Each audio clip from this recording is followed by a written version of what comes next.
Recording in progress. Good afternoon. It is 1 p.m. on Thursday, August 27th, 2026. I'd like to call the District Board of Health meeting to order, please. May we have roll call? Vice Chair Andriola. Present. Board Member Anderson. Here. Board Member Brown is absent. Board Member Driscoll. Here. Dr. Ituarte. Here. Dr. Danko is currently absent, and our chair is absent. Vice Chair, we have a quorum. Thank you so much. Dr. Ituarte, would you be so kind to do the Pledge of Allegiance? I pledge allegiance to the flag of the United States of America and to the republic for which it stands, one nation, under God, indivisible, with liberty and justice for all. Thank you. We'll move now to public comment.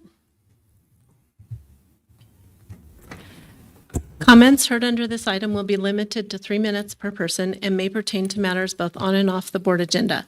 Unused time may not be allocated to other speakers. The board may also hear public comment under individual action items with comment limited to 3 minutes per person. Comments are to be made to the board as a whole, and virtual public comment may be taken when facilities are available. We do not have any current requests for public comment, and I did not receive any online. Thank you. We'll now move to the approval of the agenda. I would like to make a note before I entertain a motion that item 10 is going to be heard after 2:30, on or after 2:30 p.m. But the agenda is before you, and with that just noted time change, I'd like to entertain a motion. Madam Chair, motion to approve with the amendment that you just stated. Thank you. Thank you so much.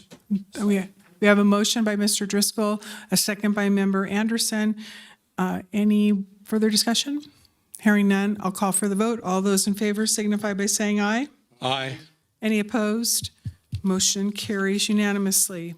And you also have it on your screen. Thank you. We'll move now to item 5.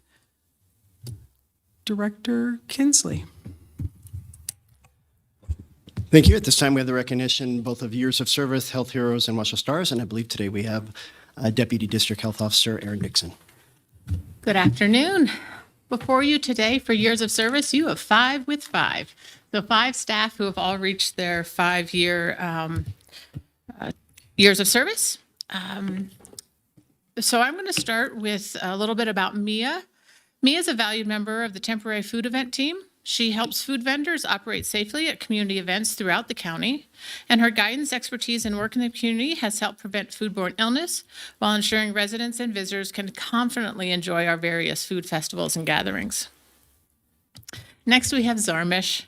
Zarmish is with our Chronic Disease and Injury Prevention Program. She leads tobacco and nicotine-free living efforts to prevent youth initiation and promote quitting through provider education, youth activities, and partnerships with organizations such as the school district and Black Wall Street. Her strong outreach and partnership building efforts have made a meaningful impact. So then we're on to Olivia, who's with Environmental Health Services, and she is one of our key educators in Environmental Health Services and has been instrumental in the quality outreach programs established to help our permitted community thrive. She also takes a lead on our quality improvement and program evaluations to help make our output be the best it can be. Joe is also with our Chronic Disease and Injury Prevention Program. He leads key efforts in our injury prevention work, including lethal means safety education, fall prevention, and then collaboration with our community partners. So we are very grateful for his dedication and meaningful impact he continues to make. Kalisa is one of 3 full-time nurses in our immunization program. She works closely with our community to ensure that medical providers have the information and resources they need to effectively immunize their clients. So she is working to build capacity in our community, which is one of our long-term goals for Northern Nevada Public Health. And in the last year, she has also joined our FEMUR program, which is our Fetal Infant Mortality Review program, and has done a great job learning and contributing to the program. So I want to thank all 5 of them for their wonderful 5 years of service and their commitment to our community. Thank you. So it definitely is 5 by 5 or 25. Yeah. So that's awesome. Thank you. We'll move now to the Health Heroes, I believe. Yep. Thank you. Thank you. Hello, everyone. Eva Sandoval for the record. Today, I'm presenting our Health Heroes for July. We proudly recognize our Health Heroes demonstrating the NNPH core values of adaptability, trustworthiness, collaboration, and compassion. In CCHS, we recognize Kristalina, Kalia, and in EHS, we recognize Lauren. In ODHO, we recognize Geraldine. Each employee went above and beyond to support clients, colleagues, and community members. They advocate for access to essential care, helping others in unexpected situations, and stepping outside of their roles in important projects. Their dedication and willingness to help our community and doing what's right reflects the outstanding culture and values that we foster here at Northern Nevada Public Health. Thank you. Thank you. Congratulations to all. And then we have the Washoe Stars.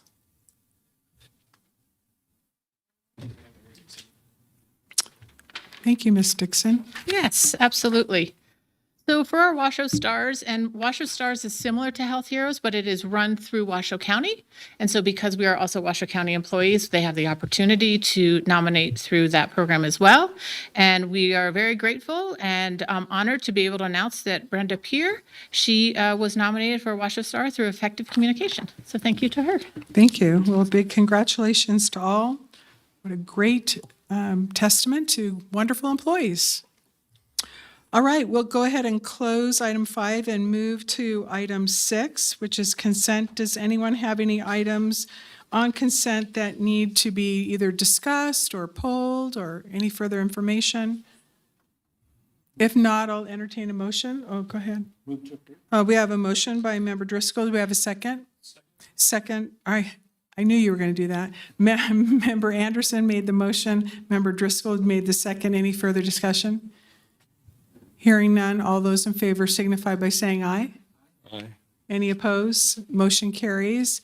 And we'll welcome Dr. Danko in at 107. Thank you. Thank you so much. All right, we'll close out item 6, which was the consent, and we'll move to item 7, which is the recommendation to accept the REMSA monthly franchise report.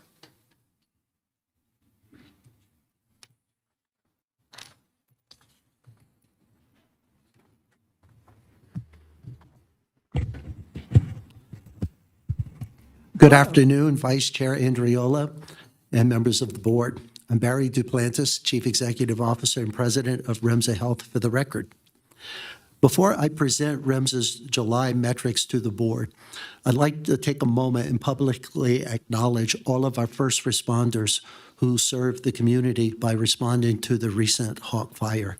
Specifically, I'd like to recognize all of our fire and police resources who responded quickly, even as some live in the evacuation areas and had their own lives to be concerned about.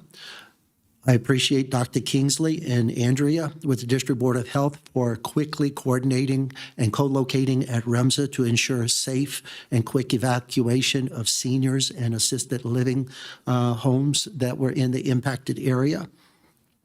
Additionally, REMSA brought in additional resources from Royal Ambulance in Gerlach, Nevada. They were available because Burning Man hadn't started yet. TechMed of Reno, who was willing to assist. Tahoe Douglas Fire, East Fork Fire, and Sierra Regional EMS to add ambulance resources to our 911 system, thus enabling our local fire folks to focus on the fire at hand.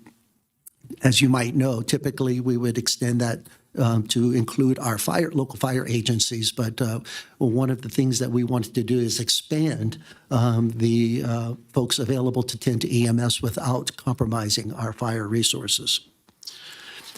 While this was going on, we had, I think, about 100 REMSA employees who live in the impacted areas. So they too were juggling responding to 911 calls. But we were very fortunate in that we were able to maintain all of our service levels throughout the region, even while people were going home to tend to their own families in between calls. I'd like to provide you with an update of REMSA's ground franchise for the month of July. I understand you've been provided with a copy of REMSA Health's July 2026 report.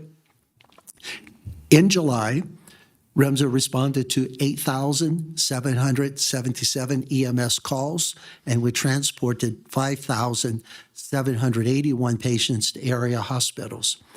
Our average response times for priority 1 calls were, in the case of City of Reno, 5 minutes and 4 seconds, Sparks, 5 minutes and 50 seconds, Washoe County, 8 minutes and 13 seconds. And keep in mind that our response times are greatly influenced by the density of population, where we've got a lot of people that live close to each other. Regarding responses to our compliance zone map, which is part of our franchise compliance that we cover in each meeting each month, our priority 1 calls in zones 8, which is the most populous parts of our region, continues to meet and exceed year-to-date compliance, as well as zones B, C, and D.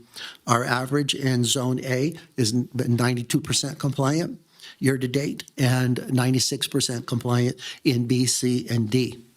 With regard to our EMS survey, as I mentioned in the previous couple of meetings, we have switched firms doing our EMS surveys because we wanted better clarity. Our District Board of Health has real-time access to patient surveys and the comments that we are getting from our patients. In July, we achieved a 99.24 patient satisfaction score based on 120 respondents. The typical areas that are covered in the questionnaires, and by the way, the calls are the questionnaires are obtained by calls, phone calls. It's not a mail-in. And the items that are covered in the survey are things like dispatch instructions, pre-arrival instructions, professionalism, compassion, explaining the procedures, and treating the condition of the patient. I want to just talk a little bit about financial stewardship. REMSA is a stewardship-minded, not-for-profit 501c3 organization that only charges when ambulance service is provided to patients, where we take people to the local area hospitals. Fiscal stewardship is critical to our success. As a nonprofit, every dollar entrusted to REMSA represents a public trust. Responsible stewardship of those dollars allows us to reinvest in people, aircraft, ambulances, technology, safety, education, and innovation as we work to deliver exceptional services to our community.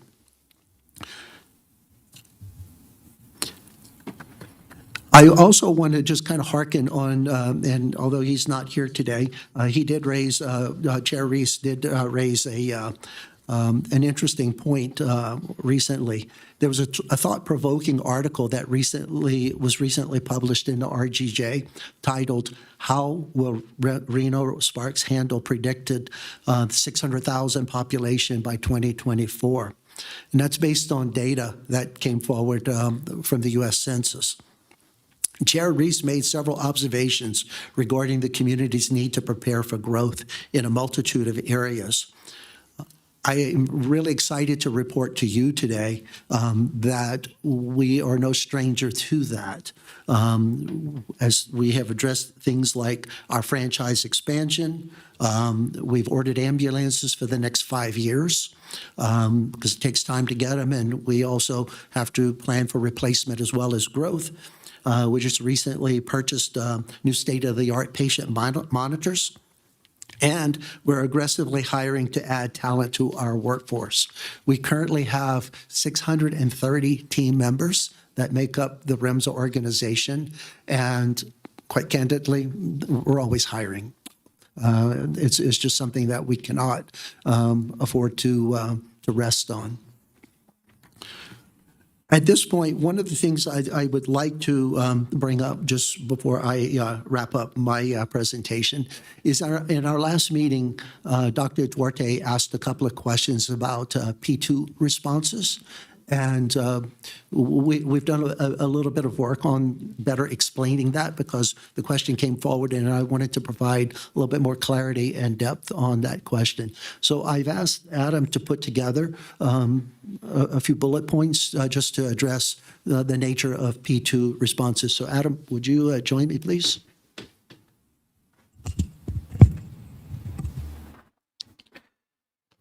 Good afternoon, Adam Hines, Chief Operating Officer for REMSA Health. A couple things. I'm sorry I did not bring copies, but I will provide it to the clerk. The person that was printing before me was like printing the Library of Congress, so I couldn't get in there. But to follow up on your question, so one of the things that was asked was specifically regarding priority 2 calls. So in our community, priority 1 is emergent calls for service. Those would be consistent with somebody having a heart attack, not breathing. Priority 2 calls are urgent calls for service, and that may be an example of that may be a traffic accident, somebody that may be having a pretty controlled hemorrhage. So somebody that may be vomiting blood. The third is a priority 3 response, which is non-emergent, and we don't go lights and sirens to those calls. So I just kind of set the stage with that. The question was, do we review those calls once the paramedics arrive on scene? Do we re-stratify them? And the answer is no. Priority 1, 2, and 3 come as a result of dispatch stratification and the information in which dispatch gives. However, one of the things that we have done for many years is consistent with, and this is out of the journal, which is Pre-Hospital Emergency Care, which is the peer-reviewed journal of EMS. It's one of the National Association of EMS Physicians. And one of the things that it did was it attempted to try and look at, back in 2018, million calls. I think it was actually 4 million calls from over 1,000 EMS agencies, and whether or not lights and sirens translated to the number of life-saving interventions. Now, one of the limitations of this study is that it did not clearly define what those are. However, internally we have identified things like, obviously, intubation and epinephrine and tourniquets and all of the things that I think medically are those things in which are life-saving, time-sensitive interventions. In addition, we have identified things like STEMI, stroke, those things that are time-sensitive. So we have looked at that for many years. And so I'll share with you a couple things. First, from a dispatch perspective, anytime you would like to know, in your monthly packet, we do report anytime a priority is changed as a result of information that changes from the caller or from EMS agencies on scene. That's that top section there. I think in this particular month, from the month of July, there are none, so you're probably not seeing it currently, but it's infrequent. Typically, whatever the caller tells us, that remains the priority. We respond commensurate to it. When the paramedics arrive on scene, they don't reassign or re-triage that patient. They just treat the patient. Now, as far as the life-saving interventions, this is one of the areas in that second box that we do track. Is approximately 39% of our calls are those priority 1 emergent calls for service. And as you would expect, those are the ones in which are the most in which we perform life-saving interventions. 8.2% of the time, we perform some sort of life-saving intervention for an emergent call for service. In addition, another predictor is obviously if the paramedic or the EMS crew believes the patient needs to go back to the hospital with lights and sirens, which is very dangerous. Going lights and sirens is something in which we sensationalize on TV, but for first responders and for the public, it's something in which almost should be prescribed. We should only do that for certain patients where we know time is going to change outcomes. And so for those particular patients, it's 2.9%, which is really consistent with the national average, which is usually you see less than 4%. For those urgent calls for service, which account for 34% of our calls in this data set, you see less, which is good. That means that dispatch is triaging those patients appropriately, and we would expect that those patients are not receiving life-saving interventions at 1.8. Similarly, emergent returns to the hospital are less. And then finally, priority 3 non-emergent calls, which make 27%, less than 1% of the time are we doing any type of life-saving intervention. We do monitor and track this data, and in fact, when we make decisions on determinants in which we are going to send an ILS unit to a call for service, these are the type of things that help guide that. Obviously, the less likely that the person is going to have a time-sensitive life-saving intervention correlates with the appropriateness of sending not a paramedic level ambulance. I provided some examples there. This is not exhaustive. In fact, the list is, I would say, probably 35 to 40 different interventions that include the definition of what a life-saving intervention is. The other 3 things that I just want to point out is the citywide, and this is for last year, the citywide delta between priority 1 and 2 calls. Citywide, the average response delta between a priority 1 and 2 call is 1 minute, 29 seconds. So that just contextually tells you that if a call for service is triaged as a priority 1 and it perhaps is a patient in which may be more acute, the average response time is less than 2 minutes. And then finally, one of the things that we do 100% chart review, there are many things, cardiac arrests, critical interventions, our clinical standards team, our medical leadership team, Dr. Wilson and Dr. Gonder are involved with every 2 weeks we are meeting to review cases and do quality audits. But specifically, those calls in which we send an ILS unit, and so the data set from January to June, there were 3,450 ILS responses to 911 calls. So that's not a paramedic unit, that's an EMT advanced. Of those, 170 of them, of which 100% of those calls are reviewed, required an ALS intercept. We needed to call for a paramedic for many reasons, of which the number one reason is the patient needed pain medicine, because a lot of the times we're sending these units on calls for people that fall. And so when they get there, they may have a fracture or they have some sort of pain that prohibits us from comfortably moving them. So that would be the number one reason. And then the subcategory is if we had question about who is typically the one in which is intercepting to provide that ALS level care. Obviously, some of these calls our fire partners respond on, and you can see 3.5% of the time out of this data set, the fire partner went in, and 96% of the time, Remsa Health sent an ALS unit to respond. So with that, I'd be happy to answer any questions. I'm hopeful that is helpful to the question that you asked, or if there's something else you'd like to see. That was very good, and I appreciate the information. Thank you very much for doing that. Thank you. And I'll make sure she has this for you. Thank you. Is there anything else, Mr. Duplantis, you'd like to add before we open it up for questions? That concludes our presentation. Okay, thank you. I'd like to just take an extra moment to start where you started. And that's to thank you and thank Dr. Kinsley. And you know what? The entire team. But Miss Esp, you've got to be tired. You should be going home right now.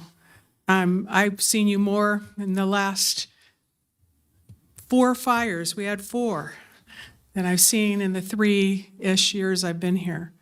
But Remsa's a part of our community, and your response has been amazing. And I know that the folks who are your staff and valued employees, also not only to the 100 employees that were impacted, but seeing the circumstances in the community is in and of itself tough, but seeing the result of some of the folks you were transporting, I'm sure, is one that our prayers are with right now. And, we're at 47 homes and counting. And so I think it would be absolutely irresponsible of me not to thank you and thank all the team at the Northern Nevada Public Health, Dr. Kinsley, like I said, and Andrea Espin, anyone else who was involved, because we are one community. This was one community that came together. Fire does not, it ignores all jurisdictional boundaries, period. End of story. And so all jurisdictions coming together as one, our community coming together as one, Washoe County in terms of giving recognition to the county manager and the leadership team of Washoe County, immediately drafting the emergency declaration that was signed by Governor Lombardo, allowed for all of the resources to be promptly put into place. And that is a benefit because that deployed folks from all over, including 2 firefighters from Australia that I met.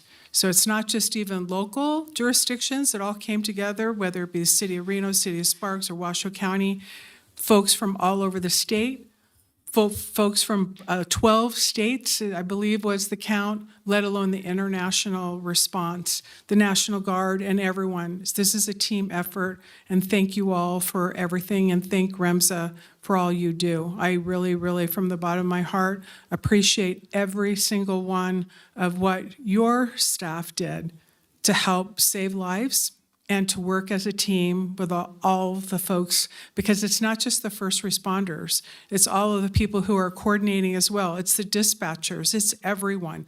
The first responders, of course, are to be commended, but it's really a team effort. So thank you for being an excellent part of the team, and Northern Nevada Public Health as well. So I will stop and open it up to questions for you. Mr. Anderson. Don't have a question, just wish to follow up with that and say thank you. Please pass along my gratitude to your team as well. I had the opportunity to see multiple REMSA vehicles traveling back and forth. I got to enjoy for a couple hours a jam on 395. But Enjoy. I saw the level of professionalism as they're trying to wade through 100+ cars that are not willing to move over for lights and sirens. But I cannot imagine the stress that you all have been under, and I just want to pass along my gratitude to all of you. Thank you. Any other questions? Dr. Kinsley. Just like to support those comments and just being part of these points. You see so many of who participate in this, and for those healthcare organizations that had plans in place and how they responded and how they coordinated the evacuation of their centers, and for the hospitals and their CEOs and responding to emails at 1 o'clock in the morning and text and all that goes into this, but truly sitting in the room and hearing, crews that have been on for 17 hours and saying, no, I can stay on longer, and coordinating that. And for the other organizations and mutual aid that stepped up. And so it's amazing to see the work that goes into preparing for these and to see that it goes well. But thank you so much for everyone that's participated and for your crews and the time they put in, and for even making time for that individual, because the electricity's out and the pumps aren't working anymore and they don't have gas, and now they're on the side of the road and they need to evacuate, and making sure they get out. So down to the one person and to the many, thank you very much. Thanks. I do have a question, just if we could go to the report. Thank you for following up on Dr. Huarte's questions with P2s. Appreciate it. It would be helpful to get that. I think it would be helpful to have that in the report.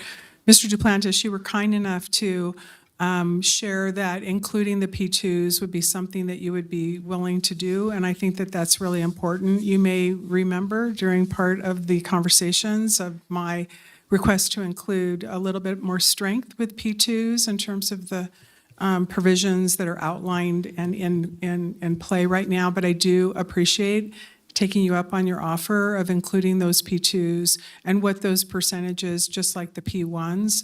I also think it would be helpful if you would be willing to to include what I believe, Mr. Hines, you eloquently put it in terms of the detail of the response of whether it's I may get these numbers wrong, I'm on 4 hours sleep, 3% of other responders versus the 93 that REMSA responds. I think that those are really important. You're shaking your head, you know what I'm talking about? Okay. I do think that that's important because those percentages that you report on the P1s are very valued, but the P2s, as you articulated, also have life and death implications, right? And even though the dispatcher is qualifying that as a P2, and it might in fact be a P1, but it doesn't change as you just stated. So I think looking at that P2 is very, very helpful, and I would welcome that opportunity if you were willing to do that. Appreciate it. Yes. Okay, thank you. This is an actionable item. Is there any public comment for this item? No public comment. Hearing no public comment, if there aren't any other further questions by this board, I'll entertain a motion. We have a motion by Member Driscoll. Do we have a second? Second. Oh, that was a draw. Oh, boy. Okay. Dr. Danko has a second. We have a motion and a second. Any further discussion? Hearing none, I'll call for the question. All those in favor signify by saying aye. Aye. Aye. Any opposed? Motion carries unanimously. And thanks again. Our thoughts and prayers to everyone, and thank you for being a part of our great community that we value. Thank you. All right, we'll move now to item 8, which is a presentation and discussion of the Community Investment Fund. Ms. Esp, we'll make it easy. Did you get any sleep? Yeah, I'm a parent, so I'm used to Oh, okay. So Andrea S. for the record, Preparedness EMS Program Manager. Today I'm here just to present and talk to you about some changes that occurred in July, or we approved it back in February, then we approved again in July, the franchise. And some of the changes were to what we now know as the Community Investment Fund, previously known as the Penalty Fund. The major change that took place was moving those funds from being housed within a restricted account by REMSA, which was audited every year by a third party, to Northern Nevada Public Health. Now, those funds have not officially moved yet, but that's still on our plate as we work through some internal processes and how to move those funds over. With moving those funds over to Northern Nevada Public Health, it provides increased oversight on how those funds are being spent. With that said, it wasn't that Northern Nevada Public Health wasn't overseeing. We did oversee those funds, and it was reported every month to this board how those funds were being spent and pre-approved by the district health officer. The current process, and we're continuing to revise to perfect it as we learn things over time, is that we have a pre-identified items that have carried over from previous years and additional initiatives that really tie into the EMS Regional Strategic Plan on using those funds towards. One new thing that is being taken out of the community investment funds, which is outlined in the franchise, is a 12% fee that's going back to Northern Nevada Public Health. Transitioning these funds over to us actually increases some workload on staff and administrative barriers. And so we're just going to work through that and help recoup some of those costs. But the intent is to have a community and benefit, really improving the way we provide EMS to the community, but also helping provide lower level interventions such as first aid kits for Little League, AEDs into certain community centers, so where otherwise couldn't afford one, and so people can apply for that. And so the nature of how the funds are being spent has not changed, but the oversight has changed, increasing more transparency. We will continue to report this to you on a monthly basis. And I also plan on putting more of this information on our website so the general public has access to it without sifting through board reports. With that, I'd answer any questions that you have or any suggestions that you may have. Thank you. I appreciate the clarification. I'll go ahead and open up. I have some comments, but I'm going to reserve that and have the board. I'm going to go down the line. Dr. Danko, do you have any questions? Member Anderson. Thank you. Actually, I do want to make a couple points. First, regarding how the change originated, and second, how I believe these funds should be allocated going forward. First, I appreciate the district and REMSA for ultimately agreeing to the change.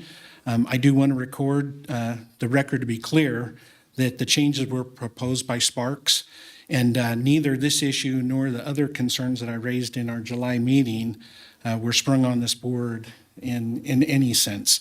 As a matter of fact, going back to February, we were addressing some of these concerns. I mention that because the July meeting and the meet and confer table indicates that some of Spark's concerns were never presented to REMSA. And for a number of the concerns that we were presented, or that were presented, were never addressed. We were not given a substantive explanation to why these were rejected. Raising this issue is not, as the chair stated in our last meeting, advancing a conspiracy theory.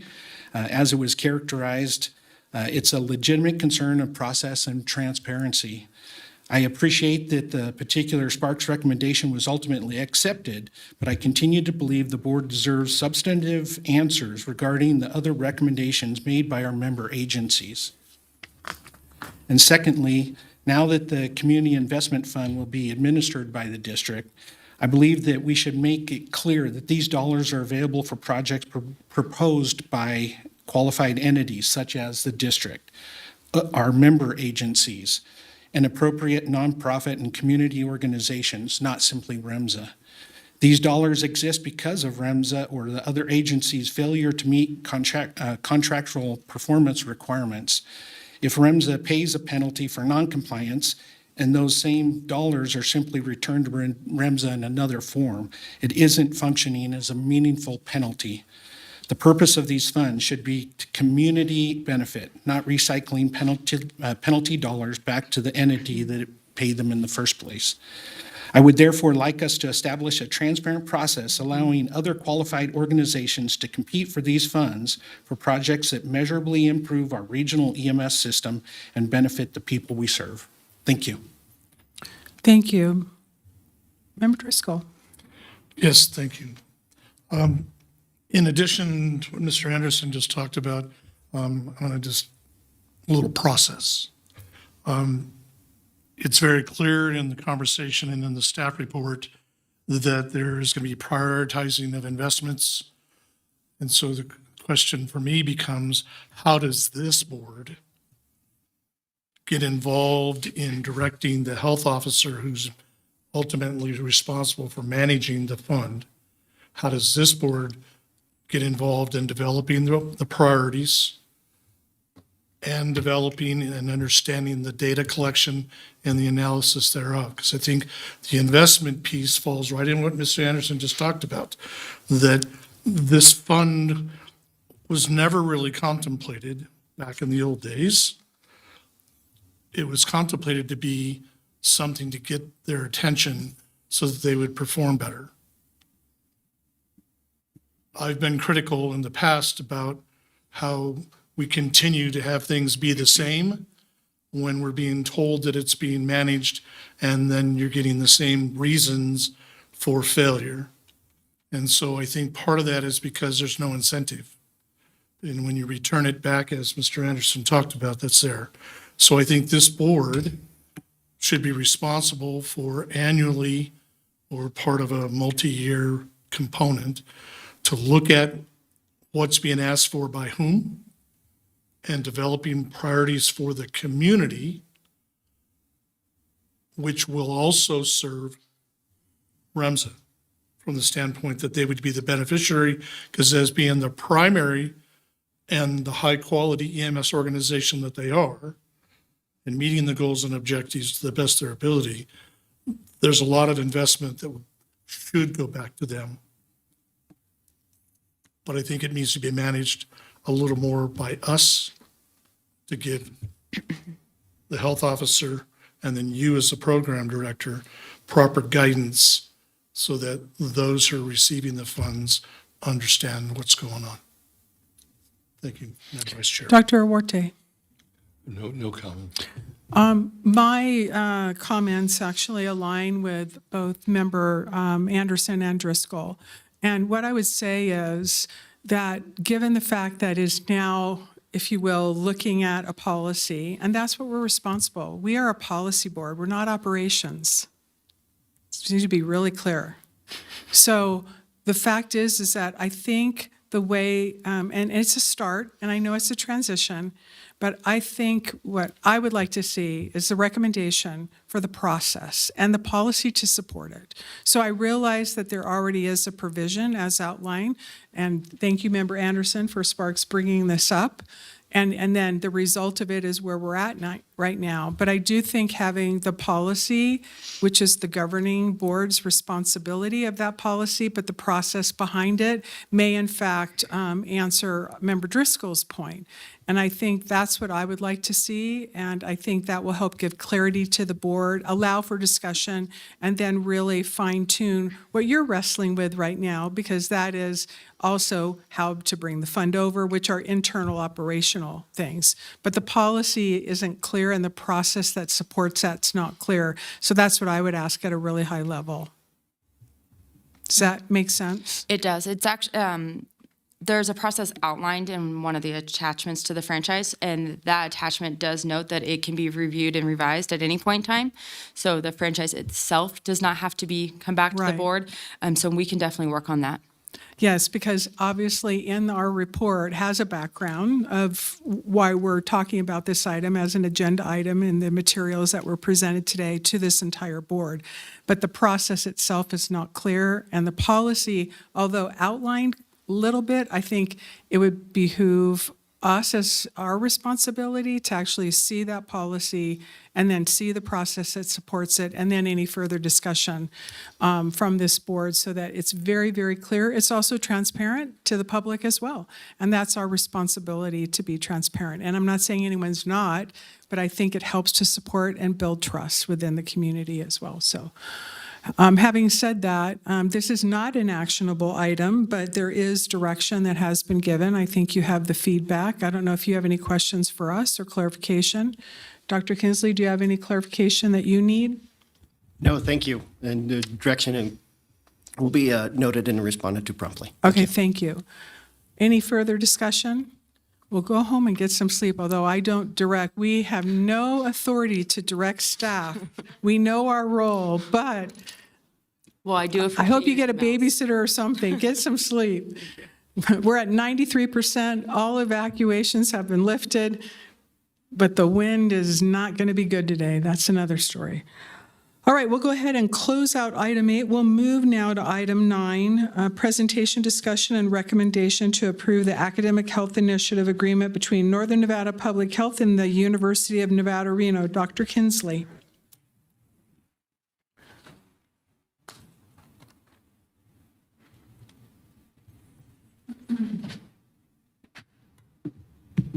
Thank you, Dr. Kingsley, for the record. While this is a minor note and just an opportunity to renew a contract that we have with the UNR School of Public Health, it is momentous for us and the participation and impactful for our community. So at this time, I'd like to take a moment to recognize and thank Dean Muye Alcampanar from the UNR School of Public Health for her tremendous support of Northern Nevada Public Health, and more importantly, for the commitment to building the next generation of public health professionals.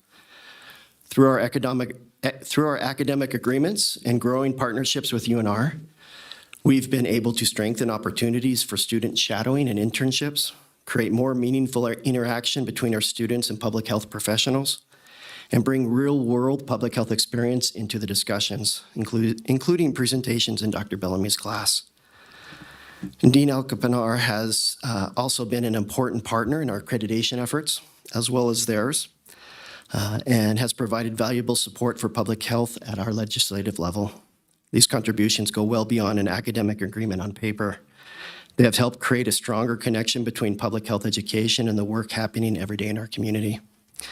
On behalf of Northern Nevada Public Health, thank you, Dean, for your partnership, your advocacy, and your commitment to public health in Northern Nevada. And this time, I'd like to turn it over to the Dean. Welcome.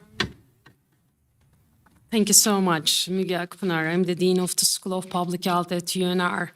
And it is wonderful to be here, and I want to begin this saying how much we value our partnership with Northern Nevada Public Health, but also Dr. Kinsley and his leadership. The UNR School of Public Health is CEF accredited School of Public Health with nearly 2,500 students under us and 150 faculties and staff. We have also growing programs, including the NIV physical therapy programs, which so much needed in the North. And most importantly, about 80% of our graduates staying in the States, so we are very proud. Our academic health department partnership with the Northern Nevada Public Health is a wonderful example of how academic and public health practice can truly work together. Nevada Public Health, Nevada Northern Public Health invests directly in our students by providing what Dr. Kinsley mentioned, that graduate assistantship, internship, shadowing programs, and also Northern Nevada Public Health professionals came to our classroom to share their experience and connect with our students. But our partnerships goes well beyond education. We present our work together at the scientific meetings, collaborate on public health priorities, and support one another's proposal and priorities with the legislators. From workforce development and education to policy and emergency preparedness, Northern Nevada Public Health is essential partner of our school. Now in the Nevada State Public Health Laboratory joined the school, our school, we have another opportunity to strengthen this partnership, and we would like to invite all of you to tour our new facilities in the UNR and explore the more what can we do together. I truly believe we are strongest when we speak with the one public health voice. We are grateful to Northern Nevada Public Health's partnership and look forward to continue to work together to keep our community safe, healthy, and prepared. And I really want to thank the Dr. Kinsley about this leadership. Thank you. Thank you. Would you like to say anything, sir? Oh, come on. We're equal opportunity. Come and say something. You deserve it, everyone. Wei Yang. I'm the senior associate dean with the school. I'm also a professor. I'm teaching health informatics. Very glad to be here. Great. Thank you for your work and inspiring students with real work in terms of experience in the real world and balancing that with all of the academics that support that. May I say one more thing? Sure. Because what Dr. Kinsley said, that this agreement is not just a paper for us. This is more than that's just the MOU.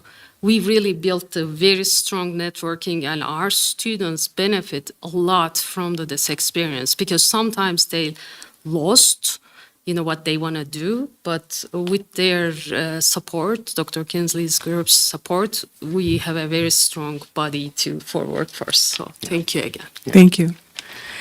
All right. Anything else? Yeah, I'd just like to recognize real quick Dr. Dow, and she helps lead and maintain this agreement and interfaces with the university on a regular basis, helps coordinate, and she does amazing work. And as the dean mentioned, the state public health laboratories transitioned to her, so we're very excited about that as we focus to be able to increase our response to diseases within our community, to have more rapid response and being able to appropriately respond more promptly. And I'm very excited to see what the dean does and how she progresses and helps strengthen our community through now having the laboratory, as well as the education and the student force. And we also are continuing to explore when we need to be able to rely on her student body if we ever need to do any mass education or go out into our community, even knock doors. And when I first brought this up to her, she was like, happily, let's look into that and prepare for that. So when we need that resource, it's there. And she's always willing and so open for that and helping us to respond. So again, just want to acknowledge that, and Dr. Dow and her participation and all our staff. So thank you. Well, Dr. Dow, what a great opportunity for you to partner, right? The dean and the associate dean, right?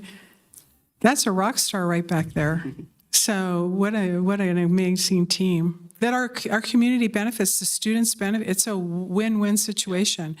You know, for those of us that have been here a long time, there used to be a adage, we love this place. And you would see them on every single truck and everything. And I wish that would come back because we love this place. So thank you for your work. Thank you for your leadership. And Dr. Dow, thank you for your brilliance as well in terms of really looking at how we can extrapolate students to have real world experience, work in the community, and then everyone benefits. So the sky's the limit with this as far as I see. So thank you. I'll open it up to questions or comments. Mr. Driscoll, oh, go ahead. Here, every time come here, we see our student, former student here. Oh, there you Actually, go. Andrea's here. Oh, Yeah. Andrea's, you're an alumni. You can share later how was she in class. You'll share that later. Mr. Driscoll, sorry. Thank you, Madam Vice Chair. I don't really have a question, but what I do have is an observation from many, many years in the business environment and governmental environment, and internships that are meaningful and where there's participation, which this program does, is absolutely critical.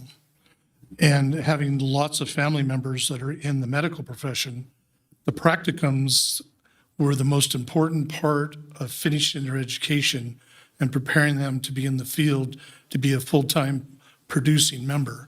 So I see this program as not only a nice thing to have, but it's something that's just absolutely mandatory.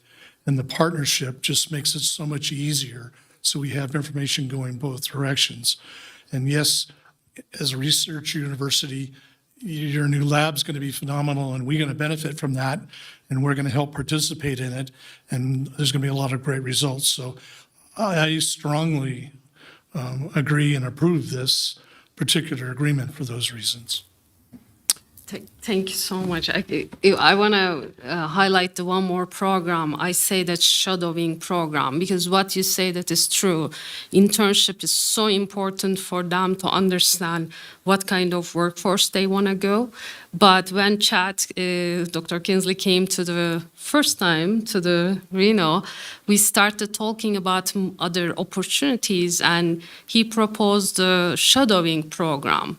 Also, we have that kind of very short term, they come and shadowing with Dr. Kinsley's team, and to understand if they want to go to the environmental side or they want to do the epidemiology side, what side.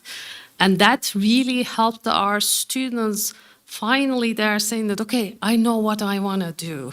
So these are very important opportunities. And believe me, not many other places offering that kind of strong collaboration and opportunities. So we really thank them. Anything else? Dr. Huarte? I think there's nothing more important than creating a new generation of leaders and healthcare professionals, particularly in the public health area. And so I think that this is really an important thing. And I would move to approve the Academic Health Initiative Agreement between Northern Nevada Public Health and the University of Nevada. Look at Dr. Huarte go. Look at that. I am going to have to do a couple other things, but thank you for the motion. Okay. Since we have a motion on the table, I'm going to call for a second. We have a second by Dr. Danko, but I am going to call for public comment. We have no requests for public comment. All right, we have a motion, we have a second. Any further discussion? Hearing none, I'll call for the question. All those in favor signify by saying aye. Aye. Aye. Any opposed? Motion carries unanimously. Thank you so much. Congratulations. Thank you so much. Thanks for everyone doing great work. So as I mentioned earlier, item 10, which is up next, is going to go after 2:30. So I shared that on the public record. I'm now going to move to item 11, which is the presentation and possible acceptance of the FY 2026 Annual Strategic Plan Report. Mr. Lavoie, Ms. Lavoie. Good afternoon, members of the board and Vice Chair Rihanna Lavoie, Director of Programs and Projects of the Office of the District Health Officer's Office. Thank you for the opportunity to provide the fiscal year 26 strategic plan results. Today, my presentation is going to cover some key accomplishments as well as some opportunities for us to move and strengthen our impact in the community. Before we get to the results, I want to take a moment to orient you to the strategic plan and how our performance management system work together. Our strategic plan really works as guardrails, and it helps us focus on our priorities over a 3-year cycle. And equally as important is our organization's commitment to that plan, and as well as our follow-through that you get to hear about through quarterly updates, which comes from our performance management system, and that really helps us measure our progress and stay accountable to the work. So as we review the fiscal year 26 results, we're not just looking at whether activities were completed, we're really sharing what's working well in the community, again, as well as where there's opportunity to strengthen our impact. So at this time, I'm going to ask our Administrative Health Services Officer and our division directors to come down because they're going to help share some of the results.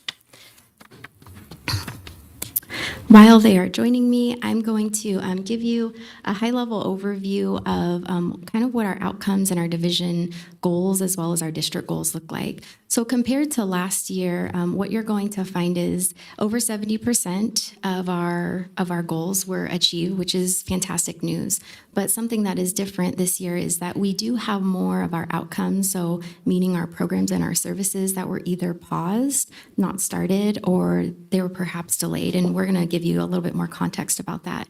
Now, how that rolls into our division goals, some of our division goals were also not started, and some of those things were either off target that we were hoping to accomplish in this 3-year cycle. Although that brings us to our district goals, so those strategic priorities, those are very big, broad buckets. Many of those things we could say that are on target or they are in progress. So not many of them are off target. So I'm going to let our division directors talk about the particulars, and then I'll be back here to close out. Jack, you're up.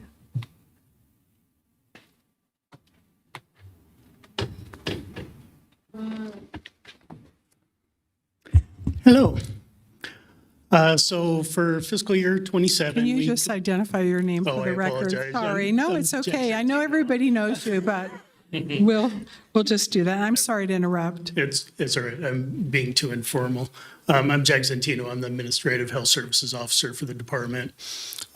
So I think that one of the major things that we did is complete the fiscal year 27 budget. It's been difficult. I've been here for 4 years. This will be my 4th cycle of building the budget. Over the course of that period of time, dealing with the COVID funds coming into the budget and coming out of the budget and auditing those funds and figuring out where the budget is going to go on the other side of those has been quite a challenge. We've put a lot of time into figuring out a better way to report the information. We're working from a 25-year-old financial system. Most of the work that we do is done on Excel. We have really limited tools we have access to. So everybody wants information from us, and they want it now, and they want it in a variety of different formats. So we're doing what we can to create new visualizations and update and modernize and do all the things that we need to do to make sure that that information is available for everybody. Our mandatory trainings were completed. Our HR staff are brilliant at the things that they do, and there's never any question that that work is going to get done. We make sure that we're tracking staff over time. We're making sure that we're poking at them when things aren't getting completed. We're making sure that from our side, we're doing the things that the county expects from us, as well as looking for opportunities to become more efficient in those realms. I think that this repeats kind of that same thing, that as we've put together new financials, we can show that our federal revenue has decreased. It's decreased fairly significantly, and there's no expectation that those funds are going to come back anytime soon. We are legally obligated to do a number of the services that we're required to do, whether or not the bucket of funding is available to them. So figuring out how we're going to make those adjustments and find the reductions and try and minimize the impact on our operational side as well as our staffing levels is really the process as we finish up 27 and we move into 28 budget. And same theme. So there's a lot of manual work that we do. It takes a lot of time to do. Even the monthly financials at this point are built from historic spreadsheets that we're building every month, and we're doing what we can to hold them together. We've got a lot of duct tape and barbed wire that kind of makes it all operate correctly, but we've got them redrafted. We've got them put into an automated system so we can just update a new spreadsheet each month and have it automatically update our finances. That's what I'm rapidly typing away on in the back of the room, trying to get them prepared so that when we do the strategic planning this year, we'll be able to show you guys a little bit more data in depth and with prettier colors. And I think that's it. That kind of gets the gist of where we're at and where we're going. So, Thank you.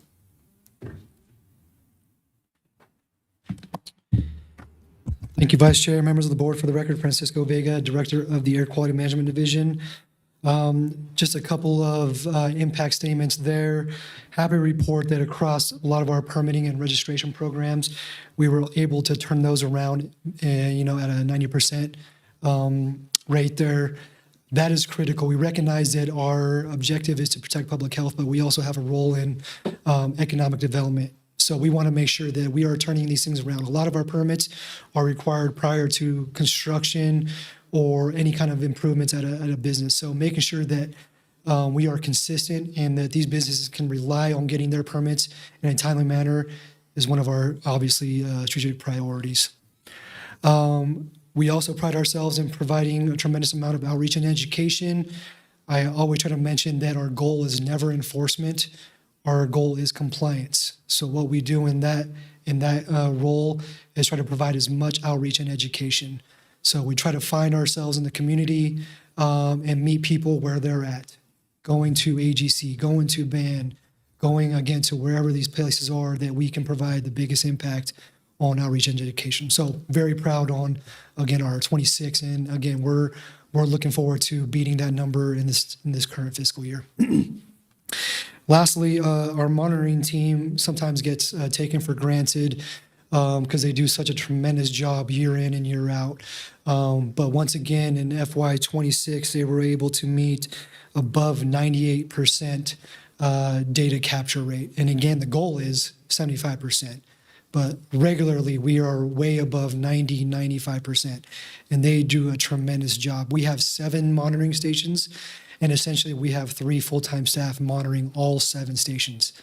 That's a lot of work, and they do a tremendous job. So I want to make sure that they get recognized for that. Some opportunities. I mentioned that our permitting and registration programs really cover business and industry.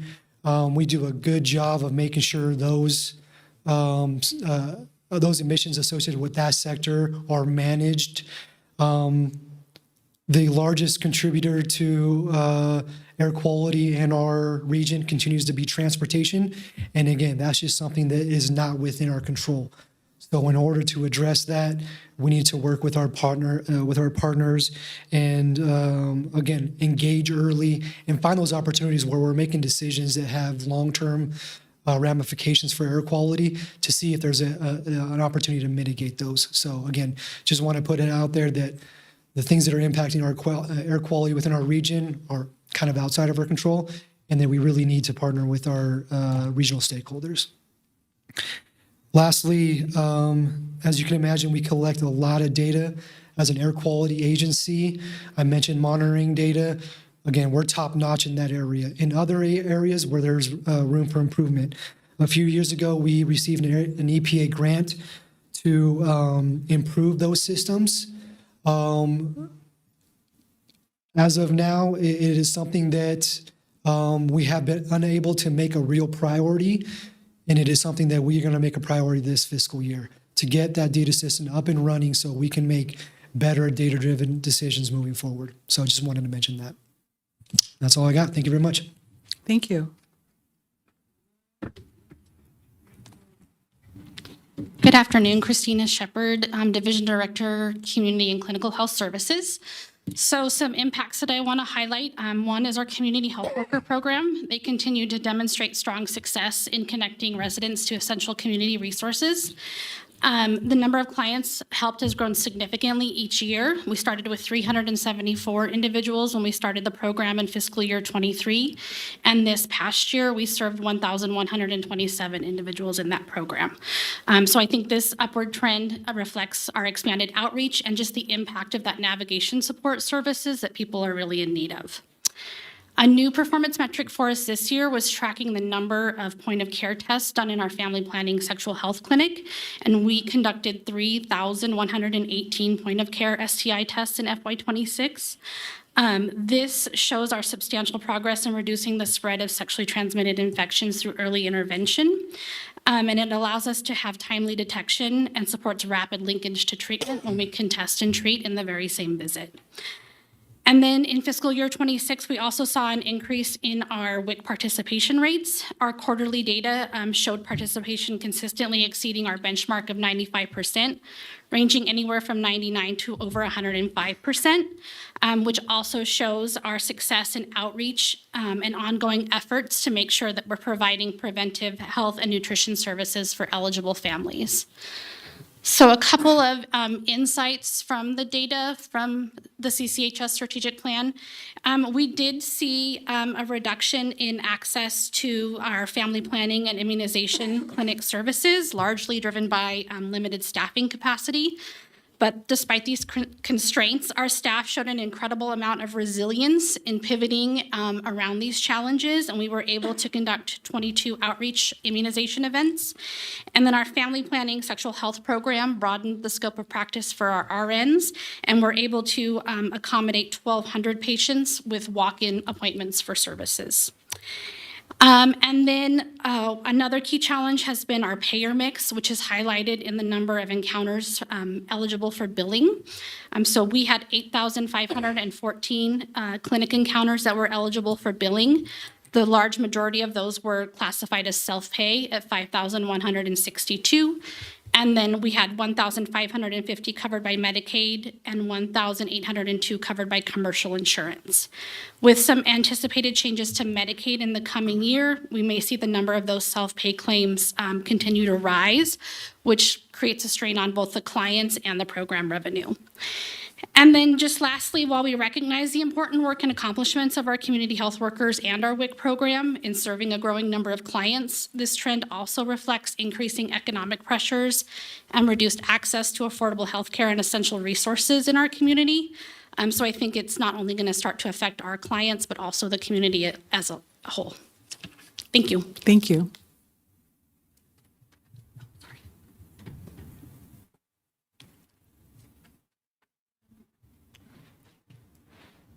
Good afternoon. For the record, Erin Dixon. I'm filling in for Director FIDA for Environmental Health Services.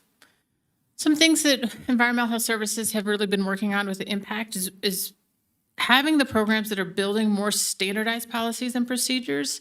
And one thing that's always on top of mind in regulatory is making sure that everyone is treated the same and the expectations are the same. And so ensuring that those standardized policies and procedures, while we've always had them, really honing in on them in the past year.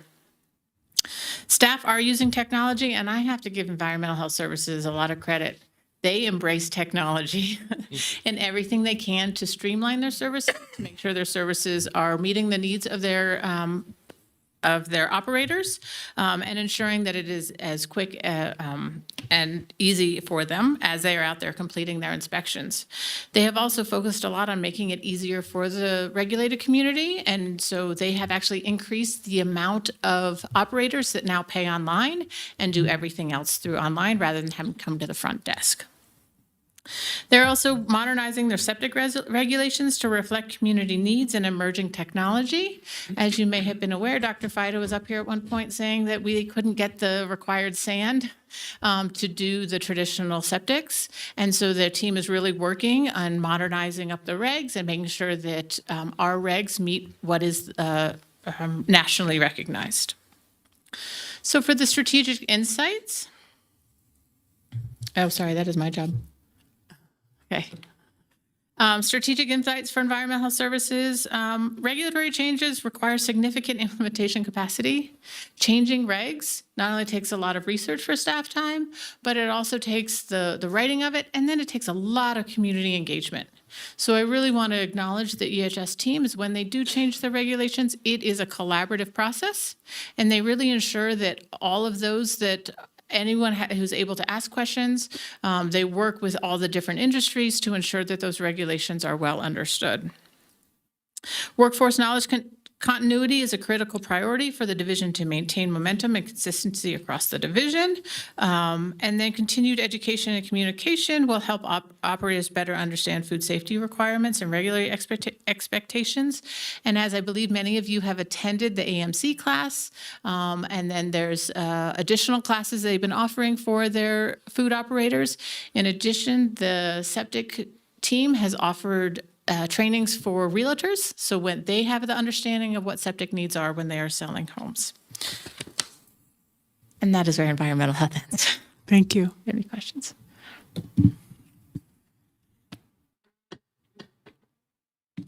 Good afternoon. For the record, Nancy Dow, Division Director of Population Health.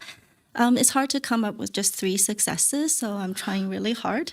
One of the things to highlight is that in fiscal year 26, there has been many initiatives in the chronic disease and injury prevention program that brought on many firsts as a result of having to work through shifting resources and also leveraging our successful partnerships with commitments to expanding evidence-based prevention strategies.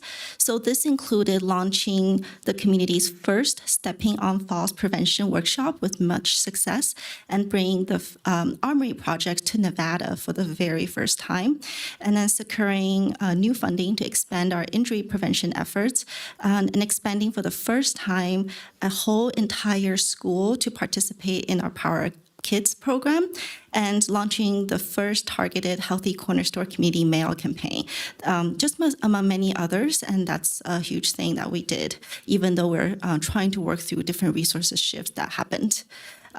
Also, the second thing I wanted to highlight is that one of our metrics we always measure on our strategic planning is the total number of reports produced, as we are a heavy information center for reports and data trends to the public. The total reports in this division actually decreased in fiscal year 26, but this is due to an increased creation of and use of dashboards and portals, so for easier access for the public, and such as our respiratory dashboard that many of you seen during the respiratory season, which had 5,828 page views in the past flu season alone. And in fiscal year 26, we did create in this division the Statistic Informatics program, and we really leveraged this to increase efficiency in our data sharing and building automated pipelines to help our work. And then finally, I do want to highlight our Vital Statistic program for hitting 100% in processing all 54,484 service transactions to the public, 3 ladies in our program, within 96 hours. Our goal was 90%, and we hit 100%. And that's not an easy thing to do, and we've been exceeding our target every single year. And we did also reach 127% cost recovery for the program in fiscal year 26. And then, so some insights, also challenges. Data and reporting system updates continue to affect programs across this division. Ongoing efforts are really needed to overcome system limitations that impact the timely extraction, analysis, and processing of our data. Some systems are state-managed systems, so that's a challenge in itself, and require continued collaboration with our partners to implement improvements. Others do involve internal systems, but that also required very dedicated resources and investments upfront for enhancements to happen. So just getting these up and running and overcoming these challenges has been a bit of a struggle. And the second thing that we have been struggling with is our communicable disease continue a general upward trend. And this has been happening for many, many years. And especially with increased disease reporting that's happening in the community, we saw pertussis surge in 2025 and 2026. We saw a historical peak, just a single week peak during the respiratory season for our ILI activities. And we also had increases in animal bites, and that's continuing still. Our acute infectious disease investigators and epidemiologists did work really hard to meet our target of 94% required response time, but it has been a struggle, and we would expect it to continue. Thank you. Thank you. All right, Rayana Lavoie, Director of Programs and Projects for the Office of the District Health Officer. I'm pleased to share a few highlights from ODHO, but I think it's important to recognize that what you just heard are very targeted efforts from our programs and our services that are delivered. And really the role of ODHO is to make sure that we're all working and coordinating as one system. So our strategic efforts are really more about making sure that there's alignment and that efforts are really around coordinating the cross-divisional work. So first, we successfully achieve national reaccreditation, and this is a really important accomplishment for our organization and reflects the strength of our system, I think, as well as reinforces the quality and credibility of the work that we're doing every day. We've also made significant progress in communicating and connecting with our community. While there's always the goal of making sure that our message gets out to the masses, our communications team does a fantastic job of connecting with the right folks to ensure that they have a messaging that resonates with them so that they can get the services that they need. And then we've also made some progress in terms of our community health improvement plan, where 74% of our deliverables were achieved, and over 37 community partners continue to stay engaged in that work. And that's very meaningful work because it sets a very strong foundation of how we are improving the public health system as a whole. Now, for some challenges that we are experiencing, the first is capacity. As our work continues to expand, capacity is increasingly becoming the limiting factor in getting some work done, or even those projects are being delayed. And so we're having to be very thoughtful about what gets prioritized to ensure that our resources are going to the highest priority things on our list. And then second, we have an opportunity to activate the CHA as a regional document and a decision-making resource. And I'm going to talk a little bit more about that in the next presentation. But rather than just viewing the CHA or the Community Health Assessment as a report, we could really look at that resource as a decision-making tool. And then finally, in July, I presented the new strategic plan. So one thing that we're looking to do is really evolve our strategic plan from being a performance tracking tool and into a strategy framework. And so I get to present to this board every quarter, but we're really looking to track and measure our impact so that we can use it to make strategic decisions about where we align our resources and how we can redesign our organization to be the most impactful that we can be. And with that, I'm going to turn it over to Dr. Kingsley so that he can close out. Thank you, Dr. Kingsley, District Health Officer. First, I'd like to recognize the former District Health Officer, Kevin Dick. He developed the strategic plan and came into the middle of it, and was very happy to see this in place and the organization of it and the objective goals laid out. As a tool, not only for the board, but for myself, it's an indicator of where, as we're growing towards recognizing impact in our community and how we develop this next strategic plan. But also as a tool, how does it help us really identify where we're successful, but also where our challenge is at? And is it sensitive enough for us to do that? So looking at the closure of this strategic plan as we move into the next one, this last year, we can notice that we had a shift from the previous other years of that. And so we had more we had more priorities open or in progress or were not started. And that's the opportunity for us is, are we not delivering where we need to our priorities that were set and what's occurring? And really, how do we identify in that?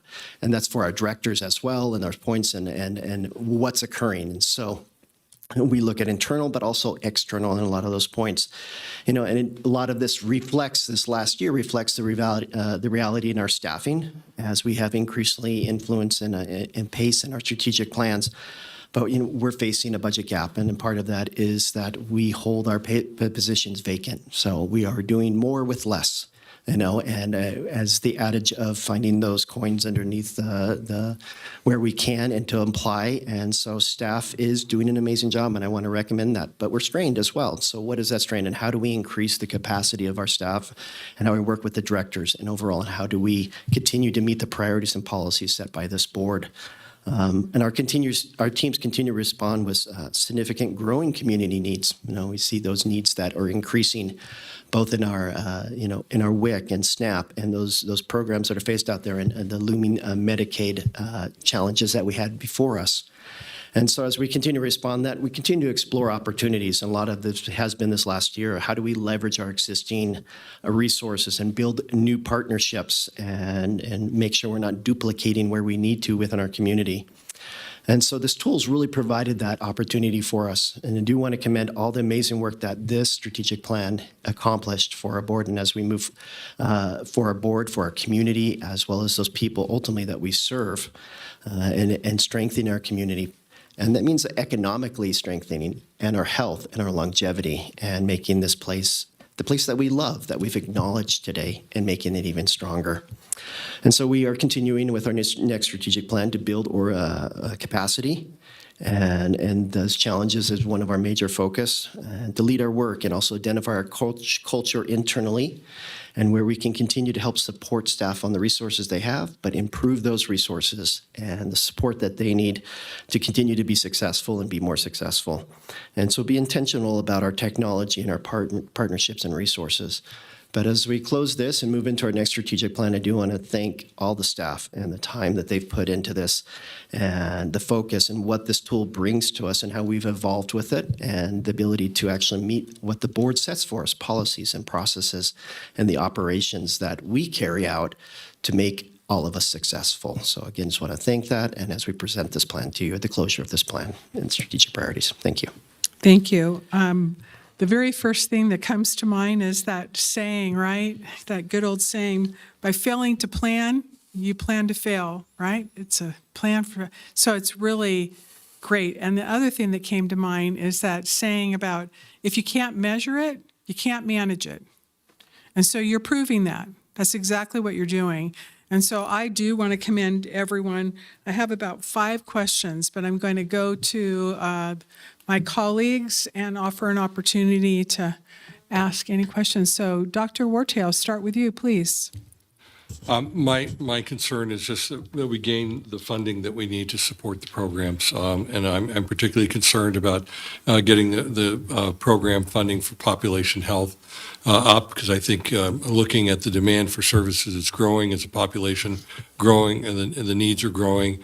And I want to make sure that we have enough staff. I think you already identified that as something that you're aware of and working on, and I appreciate that. I just want to acknowledge that for the record. Thank you. Mr. Driscoll.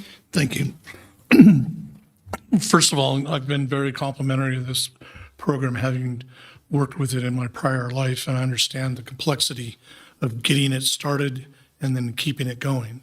And so one of the things that this report specifically is showing me as a board member is the strong accomplishments and the commitment from the health officer down through his staff to the individuals that are doing a lot of the data collection and the management.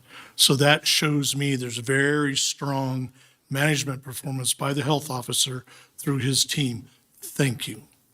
So the next question becomes, we have our annual retreat where we talk about the plan, and we have some very candid conversation, which is exactly what's needed in the planning process, as the vice chair talked about. So I guess a question becomes for us, as we go forward, what types of policy or direction does the health officer and his team need from this board in order to go forward and to attack the things that we've set our priority and that you've tried to manage? So I'm looking for some guidance for you of what you need from us. Good. So during the last strategic planning retreat, Dr. Kelly Watkins presented the community health assessment, and that's a key document that we utilize to set the direction of our strategic planning cycles, because that in that report, it's very comprehensive and there's a lot of data that really grounds us where the community's needs are. So we utilize that to set the direction of our strategic priorities. From that, I also work with our division directors and their teams to take a look at how we meet those needs on a more granular level. So that is one thing. And then we are going to be starting conversations again with the board here in the next couple of months to talk about anything else in the community. All of you are out in the community, you are serving in other areas, and we want to hear from you. Where do you feel this public health department, where do we need to focus? And so you'll bring that back to the strategic planning retreat, and then we'll have another retreat and a discussion about where you feel we need to prioritize. Thank you. Thank you. Member Anderson. Well, first, I want to say thank you for all of you, because you've been doing a great deal of work with limited resources. And as Mr. Duarte said, that it's concerning as to the future, and I appreciate you guys holding fast and getting it done. I actually was getting ready to ask the same question that Mr. Driscoll did. He did a more eloquent job, but that was basically what I was going to say. How can we help you? And I think you did a good job of making that clear, and I just want to say thanks. Good job. Thank you. Thank you. Dr. Danko. I too really want to commend everyone, because with all due respect, it's not just the several people here, it's the collective whole. And that is really what this is about. Ms. Lavoie, you've done an excellent job in terms of making sure all of the ribbons connect everywhere. That's not easy. And then everyone understanding where their ribbons tie and how as a whole, because several departments do things that are very different from each other, really. And so connecting all that and then having that umbrella of the Northern Nevada Public Health, I think speaks to the commitment of your dedication to the community. But I do have a couple questions. One is, I wanted to call you the finance guy when I ask if you could state your name. May I ask you a question, please? Thank you.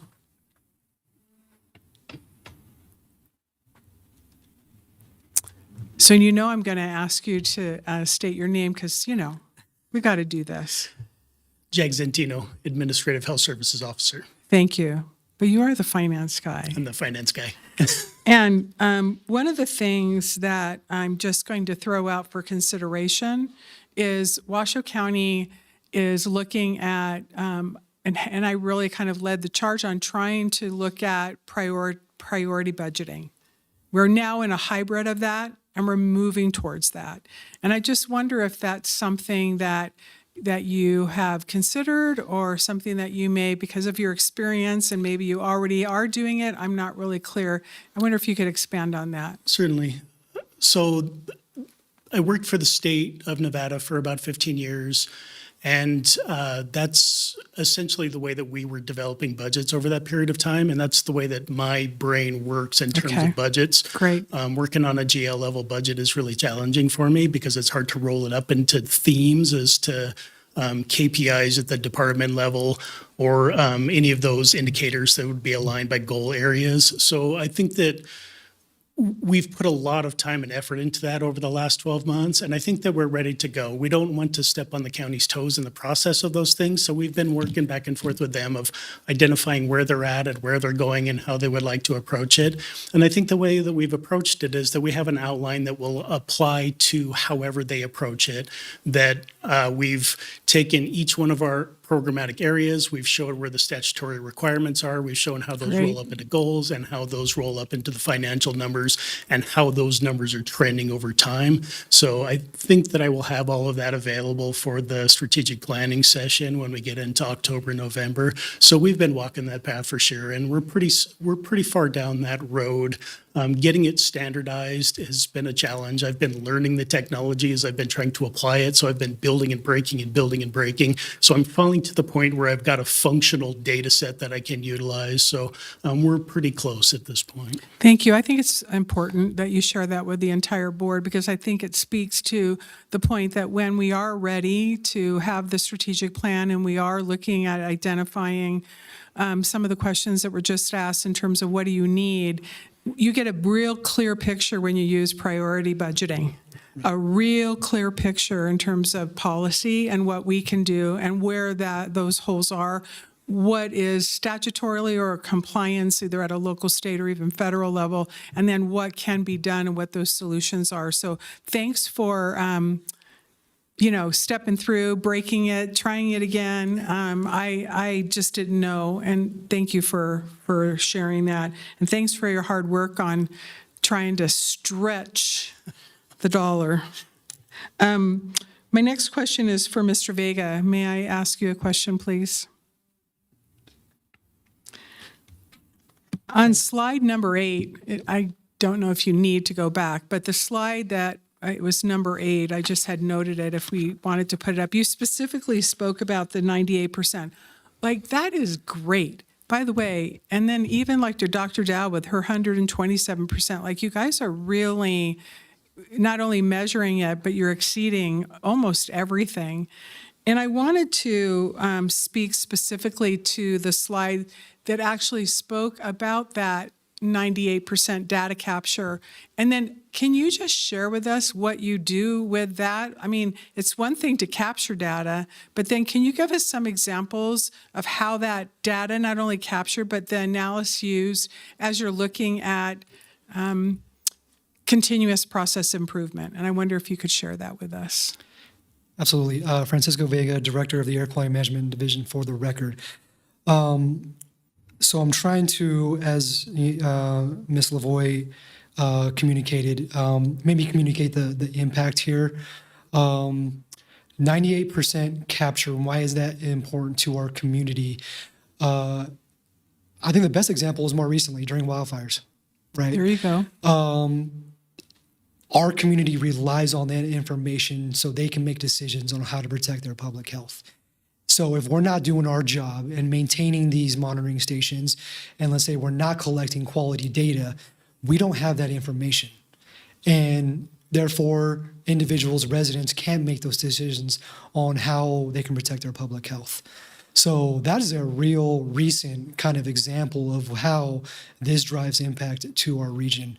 We take it very seriously. As I mentioned, we have essentially 3 full-time staff maintaining 7 monitoring stations.